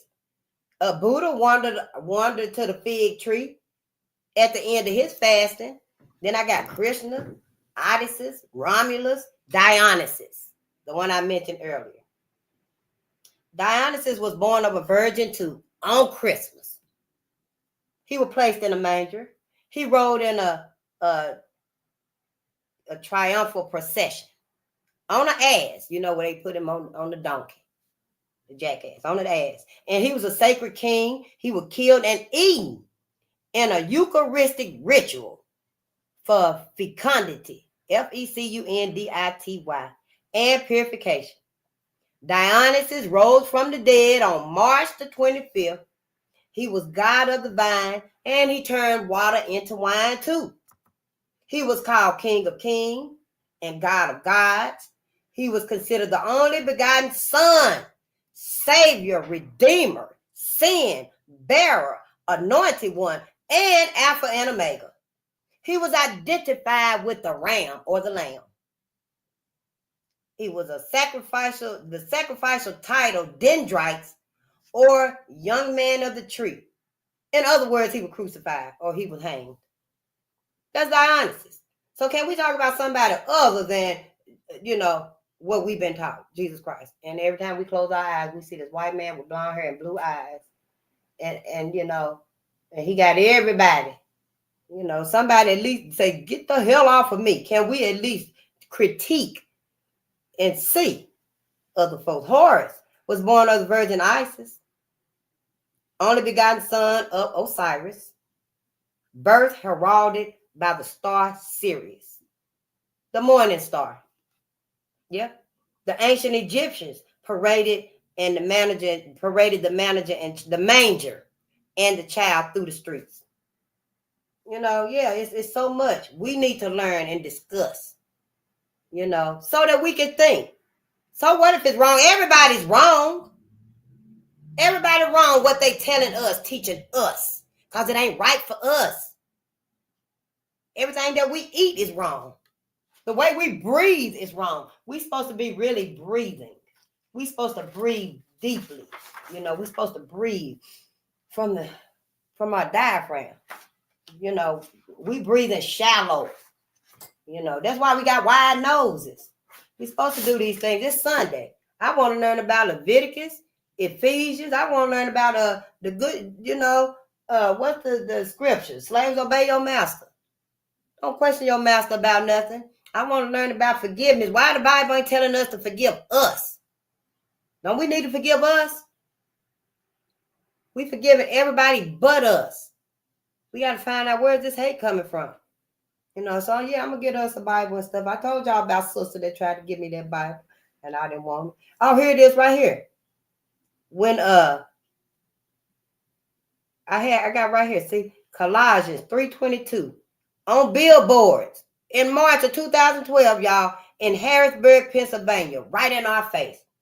It says, slaves, obey your master. I know we're gonna turn it around and say, oh no, it wasn't talking about that face. It didn't mean it like that face. Yes, the hell it did. Yes, it did. Yeah, take them excuses somewhere else if this is irritating. Don't come in here and tell us how to perceive nothing in a spiritual lens when your ass looking through a religious lens. No, not right here. That's why I'm going to have to stand up for everybody else. Because you're going to give everybody else the chance and the opportunity and the benefit of the doubt to think differently when it comes to us. Our whole lineage depends on it. So, yeah, feel free to move around, and we love you, sister. And we ain't coming to get you. You're going to have to meet us halfway. We love you too, brother. We ain't going to come and get you either. You're going to have to meet us halfway. And get your kids. Get your godren when it's time to go. I know Sabrina and Karen going to be like, well, I love you. And I got to go on back over here and stuff. And they're going to be hard on me. And I'm going to have to spend the rest of my life with them. And they're going to be angry. Don't let them go. Sabrina, gone with your family stuff. But whoa. Leave Junior here with me. Leave the baby here with me. I'll keep the baby. Because, see, we don't have them anti-feelings and actions and thoughts and stuff towards our mixed kids. But white folks, white women especially, when that black man ain't there, we don't know what them babies is going through. They very much probably on the cusp of red summer, knowing exactly. I bet you they seeing a glimpse of them Satans. Oh, they seeing a glimpse of it. Just out here in society and stuff, it ain't being shown. We don't see it. We don't feel it. We can't even look in our kids' eyes, in a black child's eyes. Honey, now, since I've been woke, since I've been conscious and paying attention to us, when I see other folks with our babies, our kids, black kids, our godren, I look in their eyes. Yes, I look in our baby's eyes. And I took a picture. So did what I should have did. Went up and said, "Oh, sister, what's your name?" When I went up to him, I was like, "Hey, sister, you so pretty. My mama used to do my hair like yours," just to let it be known that yeah, I see you, baby. And then when I went on about my business, I was looking around and taking a picture. Took a quick picture of him. Sure did. I do that. We got to do that. We got to get in a place where we can start getting our babies that need to be rescued, that ain't being loved and cared for, they don't have a home. We need to make it where, yeah, we can become a foster parent. Oh, shoot, Faye, you be at home all the time and stuff. Let's help you get that foster parent degree. We need some babies out here need a home to go to and stuff. You got a beautiful home. You kind. You love your people. You believe in God. You forgive white folks. No, we got to keep our babies with us. Yeah, y'all, this right here is ramping up. I didn't know none of this. Shit, don't act like shit I knew it. And if I knew it, I'd have been told it. Sure would have. Shoot, y'all have thought shit. I've been knowing this stuff. Yeah, I wouldn't have kept none of this from us. We gotta stop that. And I wish somebody was up in church right now and cause everybody giving all their money and stuff, and ask the pastor about this man right here, William Joseph Simmons. He revived the Ku Klux Klan in 1915 because he said that he had a spiritual vision. He had a spiritual vision too. And You know, ain't that ironic? They made us religious Christians, but he come along and say he had a spiritual vision. So, like, you know, we Christians, they spiritual, they Christian, is that everything just wrapped up. We can't get nothing. You know how you take the string and you weave it through your fingers, and then you have your sister or somebody reach their hand in and you pull it, and it's either gonna catch their hand in it or it's gonna, you know, be on the top or the bottom. Kind of like that. They got us so just any kind of way, you know. And he said after that vision of seeing them rolled horsemen in the sky, he invented the Ku Klux Klan. He revived the Ku Klux Klan because of that. Yeah. He who traversed the realm of the unknown, wrested the solemn secret from the grasp of night. He didn't say wrestle. He said rested. W-R-E-S-T-E-D. Rested. Strange words, but he was that type of man. William Joseph Simmons. See, I could get up in church and do my own little 5-minute sermon and sit down. And the pastor could teach all of us. So let me finish going where I'm going with this. And because it is Sunday. It's Sunday. And he became the sovereign emperor master of the great lost mystery. Honey, that man talking about a black woman's body. He traversed the realm of the unknown. What do he want to traverse the realm of? Is we literally think he's talking about the cosmos, because we know they up there digging in space, honey. They said one man, who was that, the Pope or somebody, done opened a portal up. So, honey, when folks and stuff really do come through, yeah, start asking questions. Don't be scared, Black Americans. Start asking questions. Yeah, ask it. Them blue aliens right there. Oh, I've been waiting on you. Bye, blue alien. Can I speak to you when you see the grays? The aliens and stuff, yeah, call them. I got a few questions. Can I ask you, or you point me to somebody else? We can't have no fear about it. Yeah, especially when you see white Jesus come float down out the sky. I'm telling Simeon Toko, on your ass. Cesario Borgio, now your ass show up after all of this? See, we can't be scared. We got to be ready for however it's finna come. But yeah, this man claimed that he done traversed the realm of the unknown, wrested the solemn secret from the grasp of night. The grasp of night, the cosmos. I just said it was the black woman. Yes, honey, he wrested that solemn secret. He got her. That's all they want. Dr. Frances Cress Welsing told us that a white man at one of her lectures, because white people was there too, she was professional, expert. One of our experts. And she told us, the white man said, yeah, Dr. Francis, it's true. White men said they ain't had a woman. They ain't a man unless they have a black woman. Yeah, this mentality is always there, still there. Y'all proud because, oh, yeah, you know they got their little trend going out and stuff. They done ban TikTok. Black folks don't know what to do. Don't you take your ass over there with white folks to the other TikTok, China TikTok, or whatever it is. Don't take your motherfucking ass over there. See, this is another opportunity, another exit to be for your own. Be for your own. Shit, what you gonna go over there with everybody else for? Oh, that we moving over here to China's TikTok. Y'all asses still ain't ready to create, invent an app for you. For you. Somebody. Hell, I got an app to invent too, but I don't know how to do it, but I'm working on it. I'm working on everything. Sure will. Y'all gonna know me when you see me. And you already gonna know, oh, hell no, I ain't even finna click like. You ain't got to, because, honey, I ain't asked for a like, a share, nothing. All I'm just asking your ass to do is think. Shit, and then he done said he became the sovereign emperor master of the great lost mystery that everybody want to know.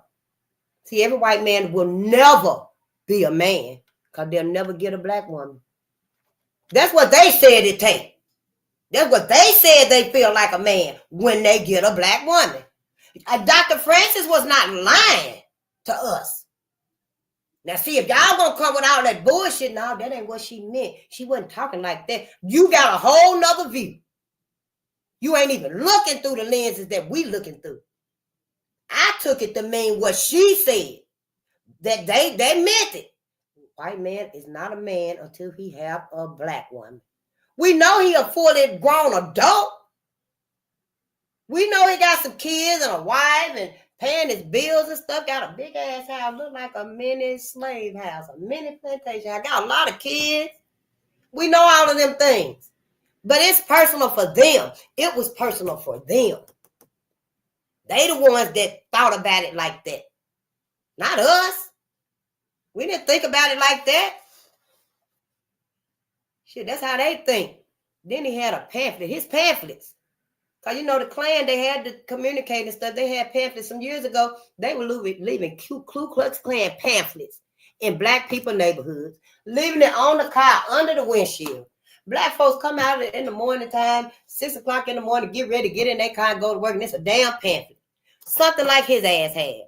His pamphlet, ABC of the Invisible Empire, declared the goals of the KKK after all that, you know, protect and provide and monitor and stuff. The bottom line was to protect white women and save the white race. White folks had a, and I'm finna get ready to go. I'm finna wrap it up. You didn't tell the pastor that. Hell, I was sitting there too. But what I started doing after the music, when I used to go to church, after the music, I'd get up and leave. Yeah, because for one, my bus transfer was finna run out. And for two, the fire done died down after me. I ain't got no more passion. Yeah, I'm finna leave all of y'all. So after the music, I love the music though in church. Oh, honey, everybody wanted me in the choir. So did. Yeah, and I set up close when I'm in church. I like to set up close so I can get the fire from the music. But after the music started, yeah, honey, I'm gone. Yep, I get my little tithes, which was $50. Every week I tithe it like I felt comfortable. How you gonna tell me 10% of my income? So if I make $200, I gotta give you 20. If I make $300, I gotta give you 30. Is that how it works? No, I'm gonna give what I can, and that's that. So that's what I did. But honey, after the music and stuff, I was gone. That's how y'all feel. Well, the music been off. So I'm finna wrap it up. But I just want to say that white America had it right. We weren't supposed to procreate with them. We was not supposed to procreate with them. We weren't supposed to mingle, marry, get involved. We went to the deep for white America. We went all in. We were wholly, wholeheartedly sincere. We didn't have no plans, no backup plans. We didn't have no institutions in place, resources in place. Well, if white America stab us in the back, we're going to have our surgery equipment. We're going to have Band-Aids and ointment, you know. Yeah. We didn't have stuff like that. Well, if white America don't really teach us, we're going to have our personal libraries at home. We're going to be having school at home after school. We didn't do that. We put our whole trust in white America. That's why we're reading about racial violence in the United States, racial violence in Kentucky, lynching in Duluth. That's why we learned about here. So we can find out about this, you know, discipline, ignorance, this self-hate. And what's their overall plan for keeping all this hidden anyway? You know, but I already told you what's going to happen. Yeah, we sure ain't finna come to the smart cities and get your ass. We ain't even finna meet you halfway coming to the smart cities and get your ass. No. So you don't get into Tesla cars, you know. We might come halfway and get you from, you know, the park. You know, might come and stand close to the tree, which you see they cutting down all the trees, and, you know, and take our bow and arrow and shoot that noose. And when you fall to the ground, you better get your ass up and run, you know. But yeah, things is getting real crucial for us. We different, y'all. And I got all the information on that too. How different we are. We'll go over that another time. We're just different. We got to teach our babies these things. We got to let our babies know. Our godren. Somebody gonna take that. But see, y'all gonna see it somewhere. Godren. God plus God is equal godren. And you let they motherfucking ass know. Don't go stealing that too. Because the cosmos don't like none of their asses. And it ain't theirs. You know, we got to sit here and got to protect everything. I mean, got to patent everything. Got to deep dive on everything. Just to save our people, to save our lineage. Don't somebody want some grandkids? Don't y'all want some great, great, great grandbabies? I do. I do. I'm just asking. But yeah, let me let y'all get out of here. Oh, yeah. I'm a yes. Well, when I get in, I'm gonna make a list. Matter of fact, I can make it right now. Uh, Red Summer, the list of books. And y'all probably got them in y'all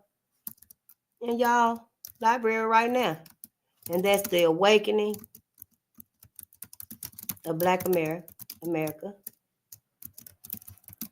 Then we read Racial Violence in Kentucky. See, I hadn't read none of this. And what was it? 1985. Now 1885, when we got out of slavery. Yeah, 1865 to what was it? 1940. That was our second book that we read. Now during the noontime, we reading about our ancestors, the inventors, scientists, our troops and soldiers, our athletes and our singers and our playwriters and composers and stuff. We learned about them at noontime. And I try to be on time and stuff, but at midnight with the ancestors. That's what it is. That's what they told me. That's when we learn about the heavy stuff that take a lot to process. I try not to really delve into this during noontime, but I will show it. I will show it. I will get my book out and read what William Joseph Simmons said from the book. But see, I wrote it on that paper right there too. And then I remember what he said. I'm learning what he said. And now we are reading Racial Violence in the United States. Yep. It's gonna take a while. I don't know. I kind of see this channel as us all reading and teaching each other. Cause when I come to your channel, I hope you let me read some. If you be like, yeah, I'm reading Diary of a Slave Girl about Clotie, Clotee, I think. I got it in the baby's little part of their library and stuff. And I got that same book. Let me read a chapter, a paragraph, or something. Not everybody, but I still know it's your channel. But I'll read, yeah. Go get your tea and stuff. I'll take over class for 5 minutes till you get back. Yeah, I don't think it's anything wrong with it. But vet who read. You better vet who read. Because when you give somebody the microphone, some of us and stuff, we start telling us, oh, please forgive. And they didn't even know what they did and stuff. And you got to forgive them so that it's for you. We just listened to Dr. Francis Cress Wells and again said we ain't got to forgive. I think we're going to end on that too. Yeah, but that right there are the books. And I'll read through these comments. Ooh, it's a lot. In other words, sis, you are out the TV matrix. I guess. I stopped watching TV, white media TV, many years ago. It was around the time of Trayvon Martin, when they told us that was George Zimmerman screaming help. And I think that's when I pretty much stopped. It took a while and stuff, like it does, for changing our eating style and stuff like that. And yeah. So now, today I am completely satisfied with watching black media. Yeah, it don't bother me at all, honey. I can go to sleep and wake up to black media. Cause if I wake up, girl, and sis and Opie and Green Acres, if any of that shit is on my TV, I'm gonna go up and down. Somebody been in my house. Somebody been in my house. Who the hell been in here? Yeah, so my algorithm really ain't even got, all of that stuff in it. I'm trying to find Dr. Francis Chris Wells before I go. Ooh, look at this one right here, Dr. Francis Chris Wells. And white people can't be equal to black people. They can't. Yeah, they just can't be equal to us. The sun decided all of that. Yes, honey, the sun decided all of that. It's not even our fault. Okay, here it is right here. And it's like 10 minutes long, so we will end at 2 o'clock. Okay, let me go back.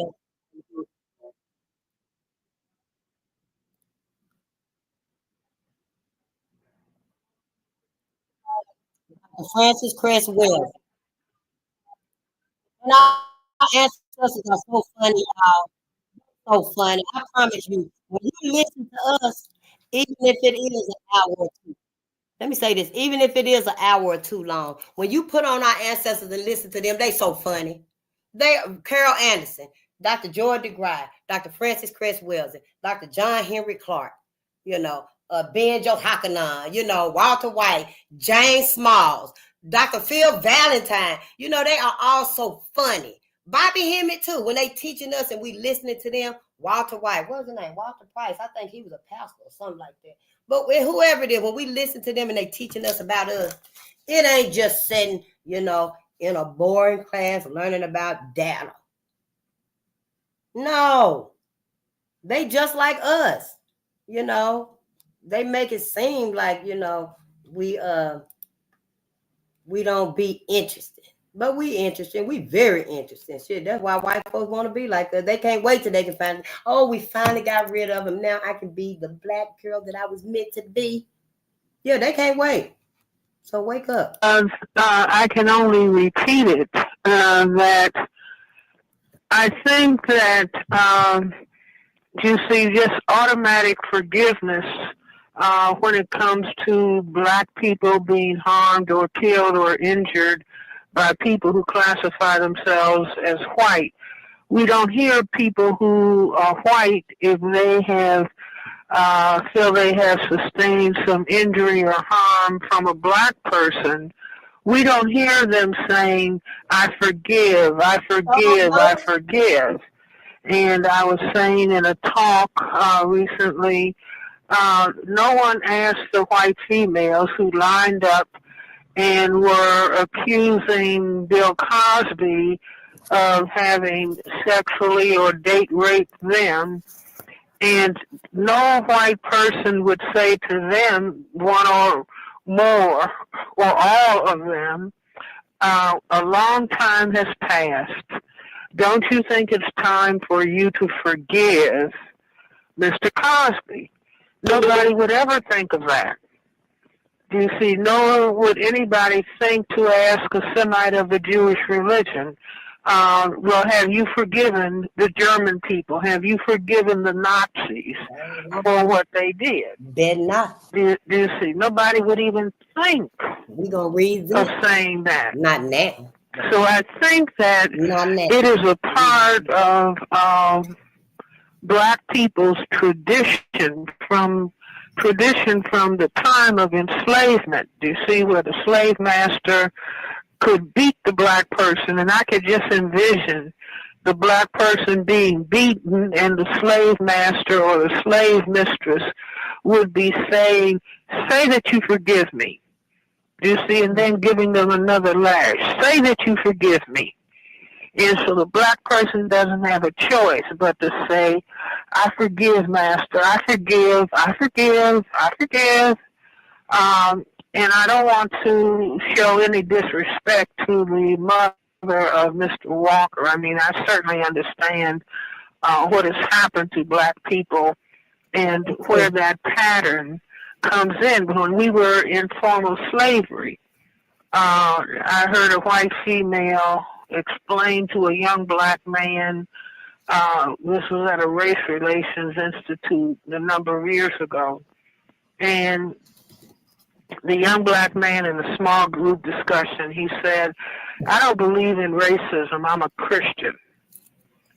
And an older white female said to him, son, we, meaning we white people, gave you that tradition.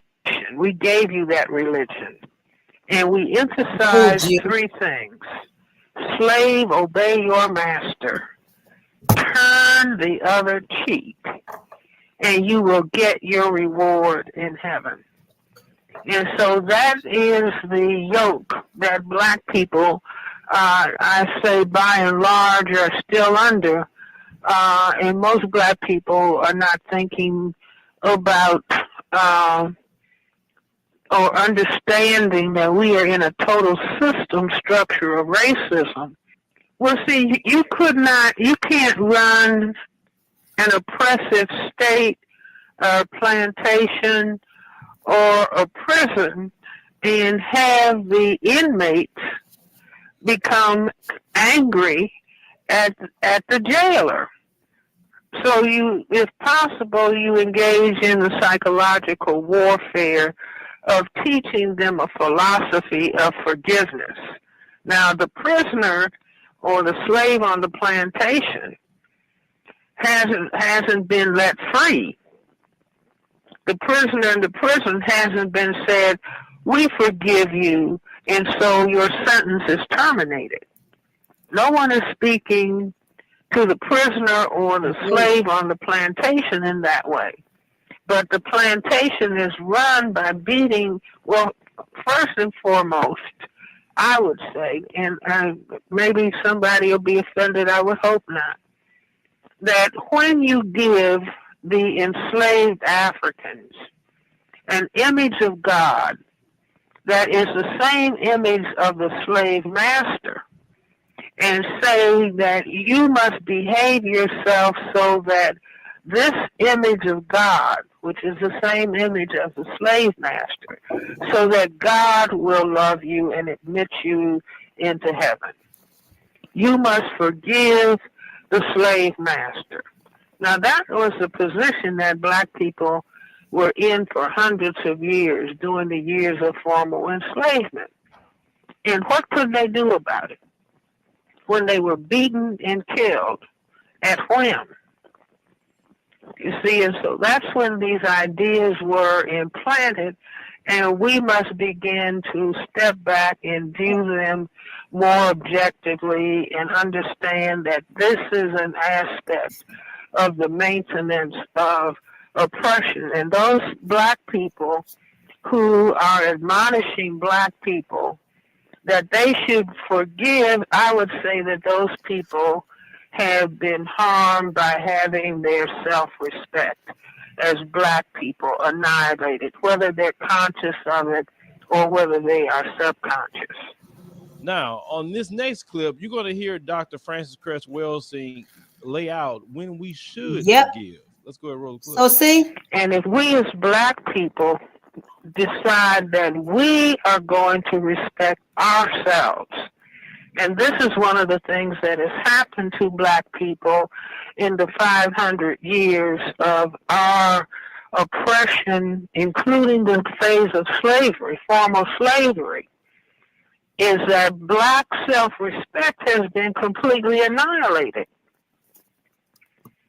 And so, you know, we say, okay, I forgive, and then we take the pain and frustration out on each other. It's just like in South Africa, truth and reconciliation. So the people who brutalize black people are allowed to go unpunished. But the pain that is inside of black people goes out towards one another. And the system of racism, white supremacy, continues. So I am making the recommendation for black people's mental health that black people take the position that all of these things that we are dealing with, the killing of black men every week, every other day, the incarceration of black men, the unjust sentencing, gentrification, the removal of black people from urban centers across this country, that all of this is the face of racism, white supremacy. And black people have to take the position, we're not going to be in the position of saying we forgive. No, what we're going to insist upon is, number one, that racism, white supremacy as a total system structure be recognized.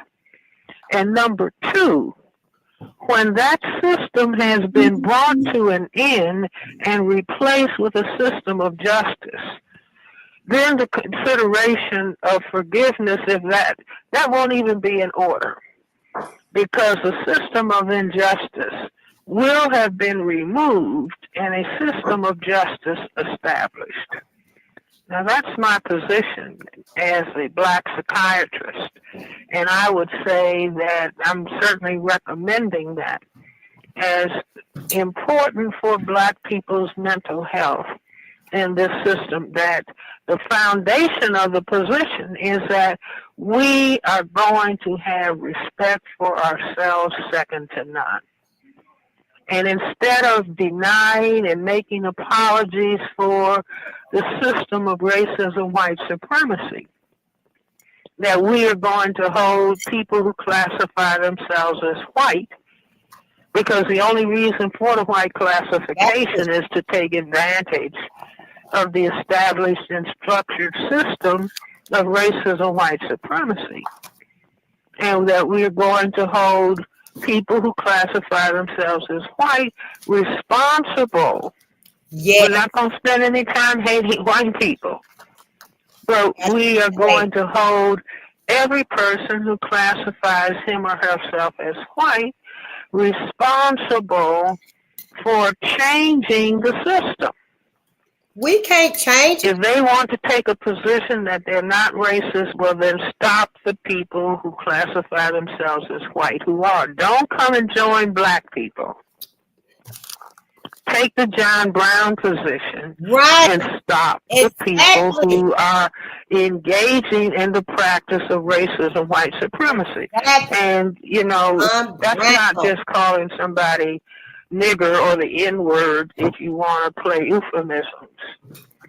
But no, the system of racism, as stated by Neely Fuller, functions in all areas of people activity: economics, education, entertainment, labor, law, politics, religion, sex, and war.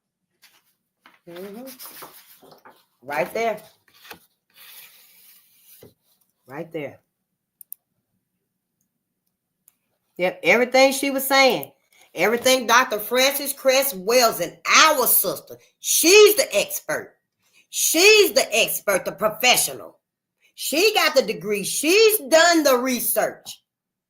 We don't have no room whatsoever to doubt our sister, Dr. Frances Cress Welsing. They don't have any room. Nobody does.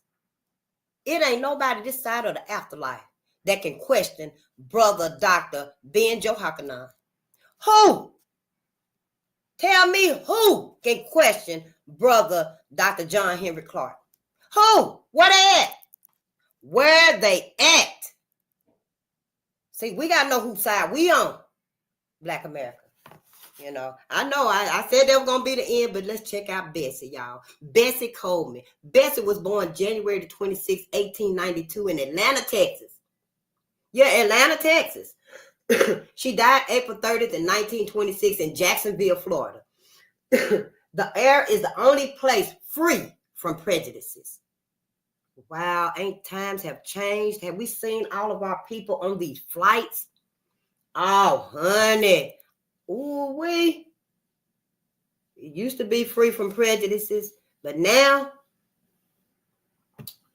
let's read. On Labor Day, September the 3rd, 1922, a pretty, petite, uniformed aviator climbed into an airplane at Curtis Airfield in Garden City on Long Island, New York. She was ready to perform in an air show for an audience of thousands of men and women. They had come to watch her do airplane stunts of figure eights, loops, barrels, and flips high above them in the sky. Write name. Write your name in with an airplane. Yep. Write your name with an airplane in the sky. Bessie Coleman. I don't think I ever heard of her. She did not disappoint the crowd. The barnstorming pilot was 30-year-old Elizabeth Bessie Coleman, who changed the face of aviation in America. Queen Bess, as the press called her, was a determined young woman who had grown up in poverty in Texas, the 10th of 13 children. She attended a one-room school 4 miles from her home in Waxahachie. Yeah, Waxahachie. The Waxahachie. Look it up. She became an avid reader. See, she read. she became an avid reader, intrigued by news of the Wright brothers. 1903 flight in Kitty Hawk, North Carolina. I think I had some information on them too, because it was a black man that was involved.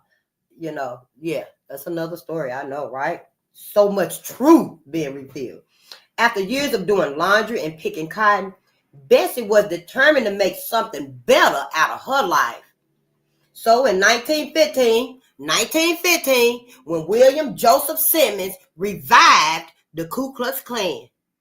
In 1915, because remember he said he saw the vision of the horse roadmen galloping across the sky. 1915, then they went up on Stone Mountain on the outskirts of Atlanta, and he gave them the speech to, you know, when you start something, you got the speech. Yeah. So in 1915, she moved to Chicago to live with two of her brothers. She dreamed of learning to fly a plane. Probably not doing all of that, you know. Yeah, one of Bessie's brothers was a veteran of World War I, and he often shared stories of the bold and adventurous exploits of the female French pilots that he met during his military service. Bess saved the money she earned as a manicurist and taught herself French so she could study aviation abroad. Look, I end up reading about her because I've been over here painting my fingernail, y'all. I've been over here painting this fingernail right here. Confirmation. You know, you better don't be trying to send me no $40 comment. Go get your nails done, Faith. Please. Don't even play. But yeah, everything is confirmation, y'all see. So Bess was like, yeah, let's read. One of Bess's brothers was a veteran of World War I, and he often shared stories of the bold and adventurous exploits of the female French pilots he met during his military service. Bess saved the money she earned as a manicurist and taught herself French so she could study aviation abroad. Bessie made her dreams known in her community and encouraged by Robert Abbott. Oh, my ancestors. Oh, my. I got a cousin named Robert Abbott, you know, on my family's family side. Yeah. My last name Nation, but his last name is Abbott. His first name is Robert. We met a lot of Roberts in learning about our ancestors. There was Robert Purvis, Robert Steele, you know, so many Roberts and stuff. It'll be easy for us to remember our heroes and sheroes, okay? It'll be easy. We're going to make it easy. Yeah, that's what I do. I know we traumatized. You know, I ain't finna get up here and tell y'all all the words that I done learned, all these new words. Oh, I can't wait to learn what this mean and this mean and this mean. So I can get up here and talk big to y'all. That's everybody else shoot. Yeah, I mean, you know, this is awesome.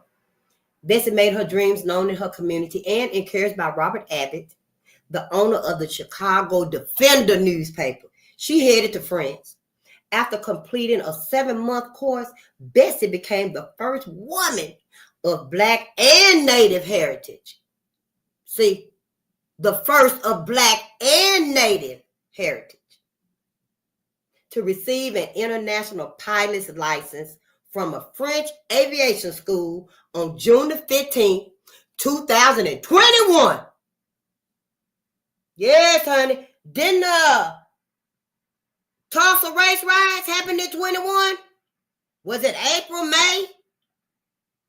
See, it's always, every time these riots happen, it's because Black people somewhere all over this country, all over the world, all over this country, were building, creating, inventing. It's right here in the book. Along the way, she had become a media phenomenon. The media knew. Everybody knew. See, white America knew. The more I bet every time they seen Bessie write something up in the sky. That's where Charlotte Webb came from, probably. That's probably where the movie Charlotte Webb came from. You know, the spider was drawing stuff in the spider web and everything, honey. When I read the book one time, I did read Charlotte Webb. And everybody was coming, honey, to watch the spider. Or were they watching the pig? But anyway, it must have came from Bessie. Bessie Coleman. This happened.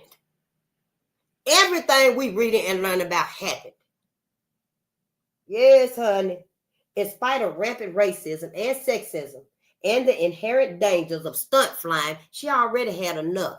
to worry about flying an airplane, actually making loop-de-loops in the sky in an airplane, making figure eights, barrels in an airplane in the sky. That's stressful enough.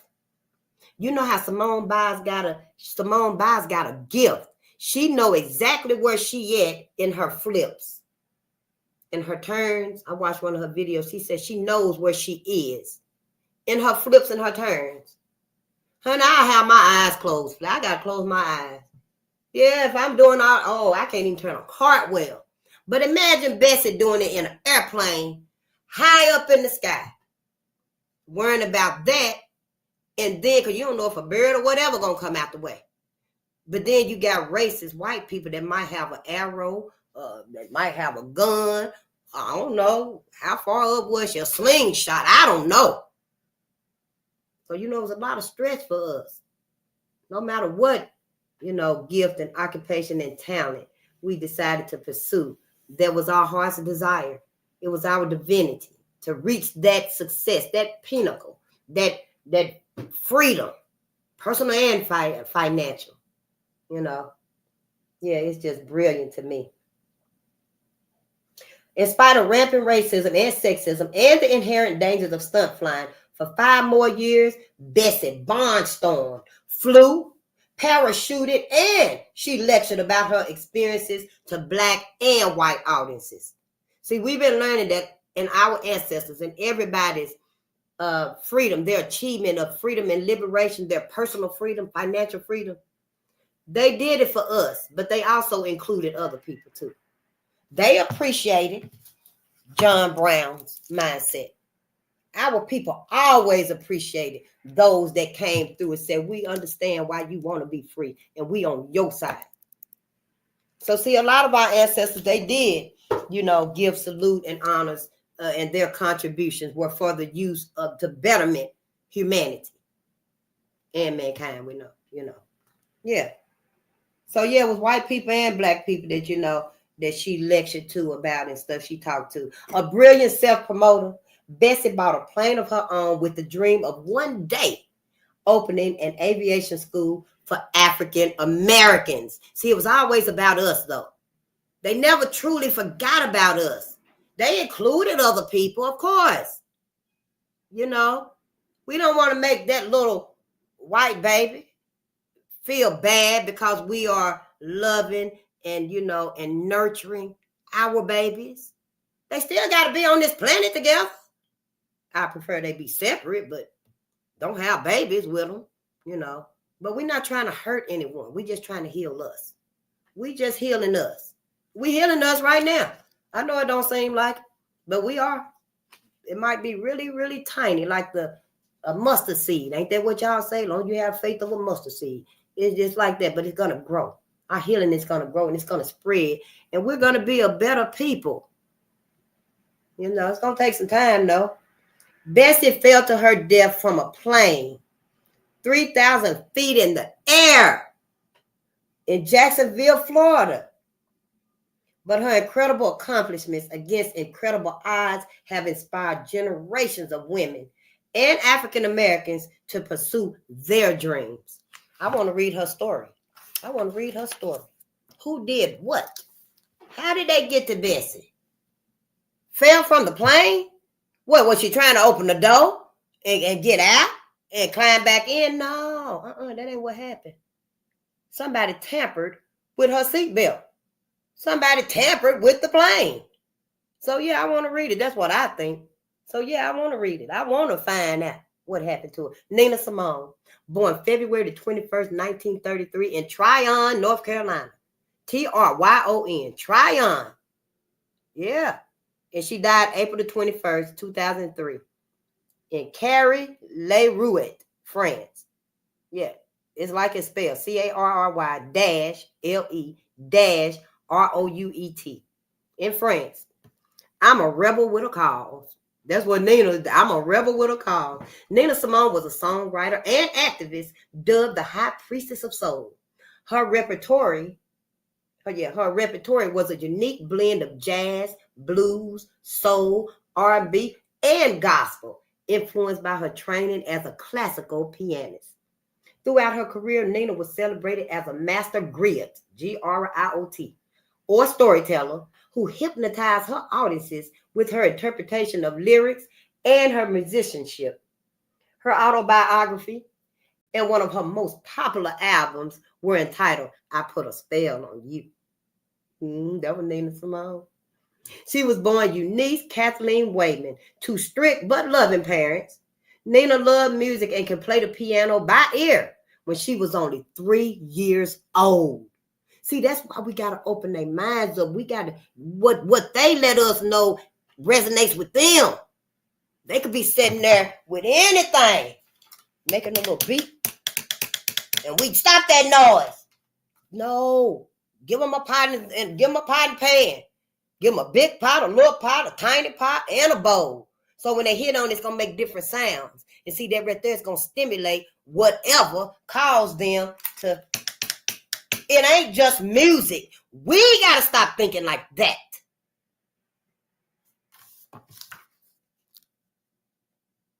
Ooh, this is so awesome. She took lessons from a classically trained white pianist, graduated as valedictorian of her high school class, and with financial help from people in her community, enrolled in Juilliard School of Music. See, she ain't the first one that the community helped. And I want to say, if you have to, you must accept that lesson, that help, that step from allies, then do it. Do it. You know, use discretion. Don't be like, yeah, I'm gonna meet you in your backyard where all that concrete is so you can write me this check out and I can, finally patent my idea. No, use discretion.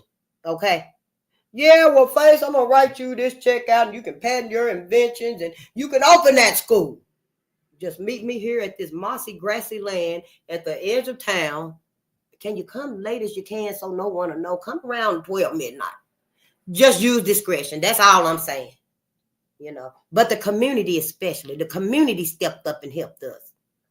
We put together our dimes and dollars, So, yeah, we got to start back doing that for us. Because at some point, allies might say we ain't doing nothing else for y'all when they realize, oh, black women serious? They really not coming out with us no more. They probably won't do nothing else. So community, Black America, get ready to do for yourself. Yeah, get ready to go into them consignment shops and sell to everybody. Sell Louis Vuitton, sell Michael Kors, sell Gucci, Prada. All of them folks, y'all walking down the street where I put my binoculars on and look ready now. Stepping high, coming down there and them folks. Go on and pawn that stuff right there so we can use that money and them funds for stuff to build us up. It's a new day. Yeah. She enrolled in Juilliard School of Music. Later, she was denied admission to the Curtis Institute of Music in Philadelphia due to racial discrimination. Same thing they did to Mary Ann Anderson. Yes, everybody loved Mary Ann. Honey, the Daughters of American Revolution rejected Mary Ann singing at the Constitution Hall. Honey, she was so heartbroken. At that point, we knew we was included. We just knew we was included. Then white folks like, you won't be coming up in here singing. Same way when the black boy, the brother, and he was saying, ooh, why? And they thought he was white. But honey, when he got up there and started singing, they all was like, who is this? What the hell going on? And he was a black boy. He was one of our brothers. Same thing with Mary Ann. So, they wouldn't let Mary Ann, perform. So what happened with our white women and everybody started pulling out. Well, we won't be donating no more to the Daughters of American Revolution and stuff, honey. It probably was a big old fiasco. But what happened was Mary Ann ended up performing at the Lincoln Memorial, honey. 75,000 people were in attendance. Not to mention those that were listening on the radio, those that probably had TVs, and word of mouth. See, it's us. It's all about us. We got to teach us about these things. Same thing happened to Nina. That's probably why Nina ended up in France. Let's read. Let's read. To hide her career as a pianist and a singer in jazz clubs from her parents, she changed her name to Nina Simone. So they wouldn't know who she was. She was able to earn enough money from her. She was able to earn enough money from her act to pay for private lessons. By the time she was 25 years old, Nina had attracted a solid following and signed a record contract with Bethlehem Records. Between 1958 and 1993, Nina made more than 60 albums. 60 albums! Consistently taking musical risk in live and studio performances. Using her distinct contralto voice, she also gained a reputation as an edgy, defiant, and uncompromising artist. During the 1960s, influenced by friends Lorraine Hansberry. I went to one of her play with her and James Baldwin. Yeah, they did good too. Influenced by friends like Lorraine Hansberry, James Baldwin, and Langston Hughes, Nina increasingly saw her music as a vehicle for social change.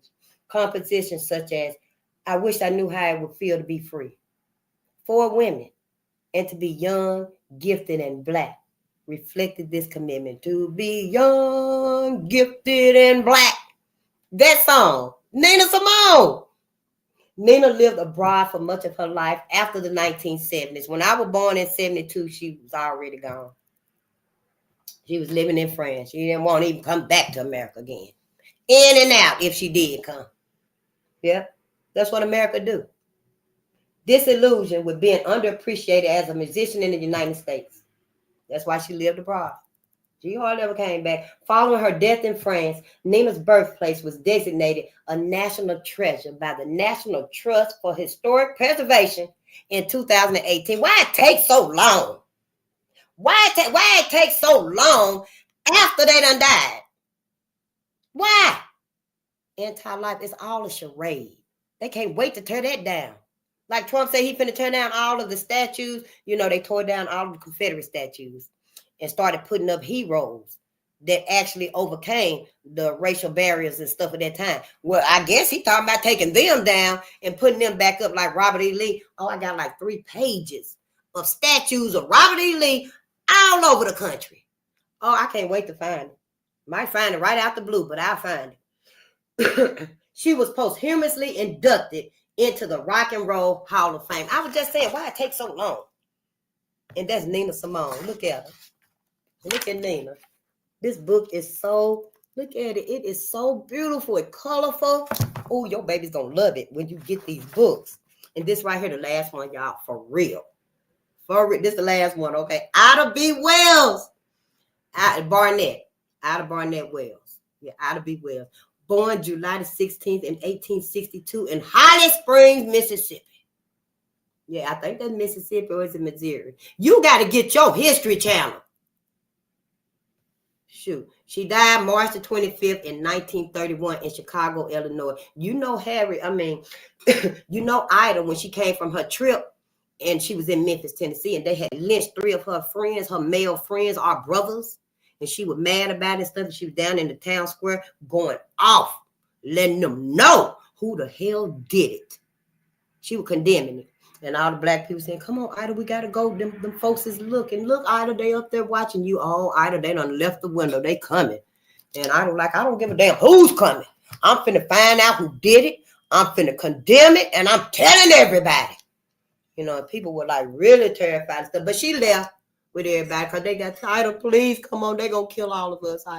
Ida, my mama is pregnant. Ida, I am just 16. Please, Miss Ida, let's go. So she left with her.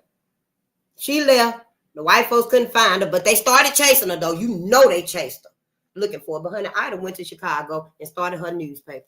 So did Freedom's Journal. Was that hers? No, hers was the Red Record or something like that. I got it in one of the other things here. But let me read this real fast. I know, hold on. They still at church now anyway. You know they lingering. The way to right wrongs is to turn the light of truth upon them. The way to right wrongs is to turn the light of truth upon them. Ida B. Wells was an American investigative journalist, feminist, and militant activist who for decades led an anti-lynching crusade in the United States. Ida was also a fiery public speaker, a community organizer, and an advocate for social justice. She traveled throughout the South, gathering data about lynchings and eventually published the statistics in her 1985 pamphlet, A Red Record. That was her book, her first book, pamphlet, A Red Record. We're going to try to find that. Ida was born into slavery in 1862. Her parents, James and Lizzie Wells, were active in local Republican politics during the period of Reconstruction, and Ida attended Rust University, a school for newly freed slaves, where her father served on the board of trustees. The oldest of 7 siblings, Ida dropped out of school to raise the others. Ida later taught in Mississippi and then Memphis, Tennessee. Told you, we'll remember details, but we got to learn. We'll remember. It resonates. Just give ourselves a chance, you know. While traveling between Memphis and Nashville, she was illegally ejected from her first-class seat on the train after she refused to move to a smoking car set aside for blacks. Ida fought and won an 1882 lawsuit against the Chesapeake and Ohio Railroad, but the judgment was overturned by the Tennessee Supreme Court. Always outspoken about injustice, Ida was fired from her teaching position in Memphis's segregated schools when she wrote about unequal teacher salaries. Using the pen name Iola, I-O-L-A. They were smart, creative, so funny, loving, and honest. They were fair. Using the pen name Iola, Ida wrote articles and editorials in a number of church-related publications, including The Living Way and The Evening Star. In 1889, she became a co-writer of Free Speech and Headlight, an anti-segregation newspaper in Tennessee. After 3 of her friends were lynched by Memphis mob, Ida began documenting lynchings nationwide. Nationwide. That's right. Ida left Memphis and moved to Chicago in 1892 after her press was destroyed and her life was threatened by white vigilantes. But she continued to write articles for such black newspapers as the New York Age and the Chicago Conservator. In 1893, she married attorney and newspaper editor Ferdinand Lee Barnett and began raising their 4 children while traveling, lecturing, and organizing civic organizations to address women's rights and civil rights. She founded the National Association of Colored Women's Clubs and a number of other clubs and organizations, and was the founding member. She was a founding member of the Niagara Movement, a precursor of the NAACP. Remember, I told you the Niagara Movement, and I just read about it a little bit because I had wrote some notes on the NAACP. But what I gathered was that the Niagara Movement, which had all of our, our soldiers, our warriors, our heroes and sheroes, they belonged to the Niagara Movement, like they just said Ida and some others and stuff, among W.E.B. Du Bois. I want to just say this really quick because it mentioned it. W.E.B. Du Bois and Booker T. Washington, where there was a lynching, a black man was lynched. Everybody had a meeting. Mary White Overton, the white lady, went to the meeting and sat down and took notes and stuff. When she left the meeting, she went to her people, white men and stuff, probably some white women too, they all in on it together. They got to, keep it a family thing. And they decided, hey, well, we're going to create a group, a business, an organization, and you take it to them, Mary, and you give this to them and you make sure they take this. So, whatever she did and stuff, she swayed them. I want to say we got some intelligent men. I ain't taking nothing away from them. But see, these people are very conniving. I mean, to actually get you to move forward, to actually think you progressing and take a look at none of this. Oh, they very crafty, very conniving and stuff, so I ain't taking nothing away from them and stuff. But she made it so good that, she was like, yeah, you'll be in control of this. And, you'll be in control of the newspaper, everything that happens. This is you and your baby. Will you sign on that line right there? But see, and while we were thinking, yeah, this right here will be beneficial. We'll be doing what we want to do, what we need to do. We'll have our allies behind us for support. We can get in places and grooves and stuff that, normally it would take us forever and a day to get into. So, they said, okay, we'll do it like that. And however, in the interim and stuff, there is no more Niagara movement. If there is, we need to find it and revive that. How about that? How about we find the Niagara movement and revive that?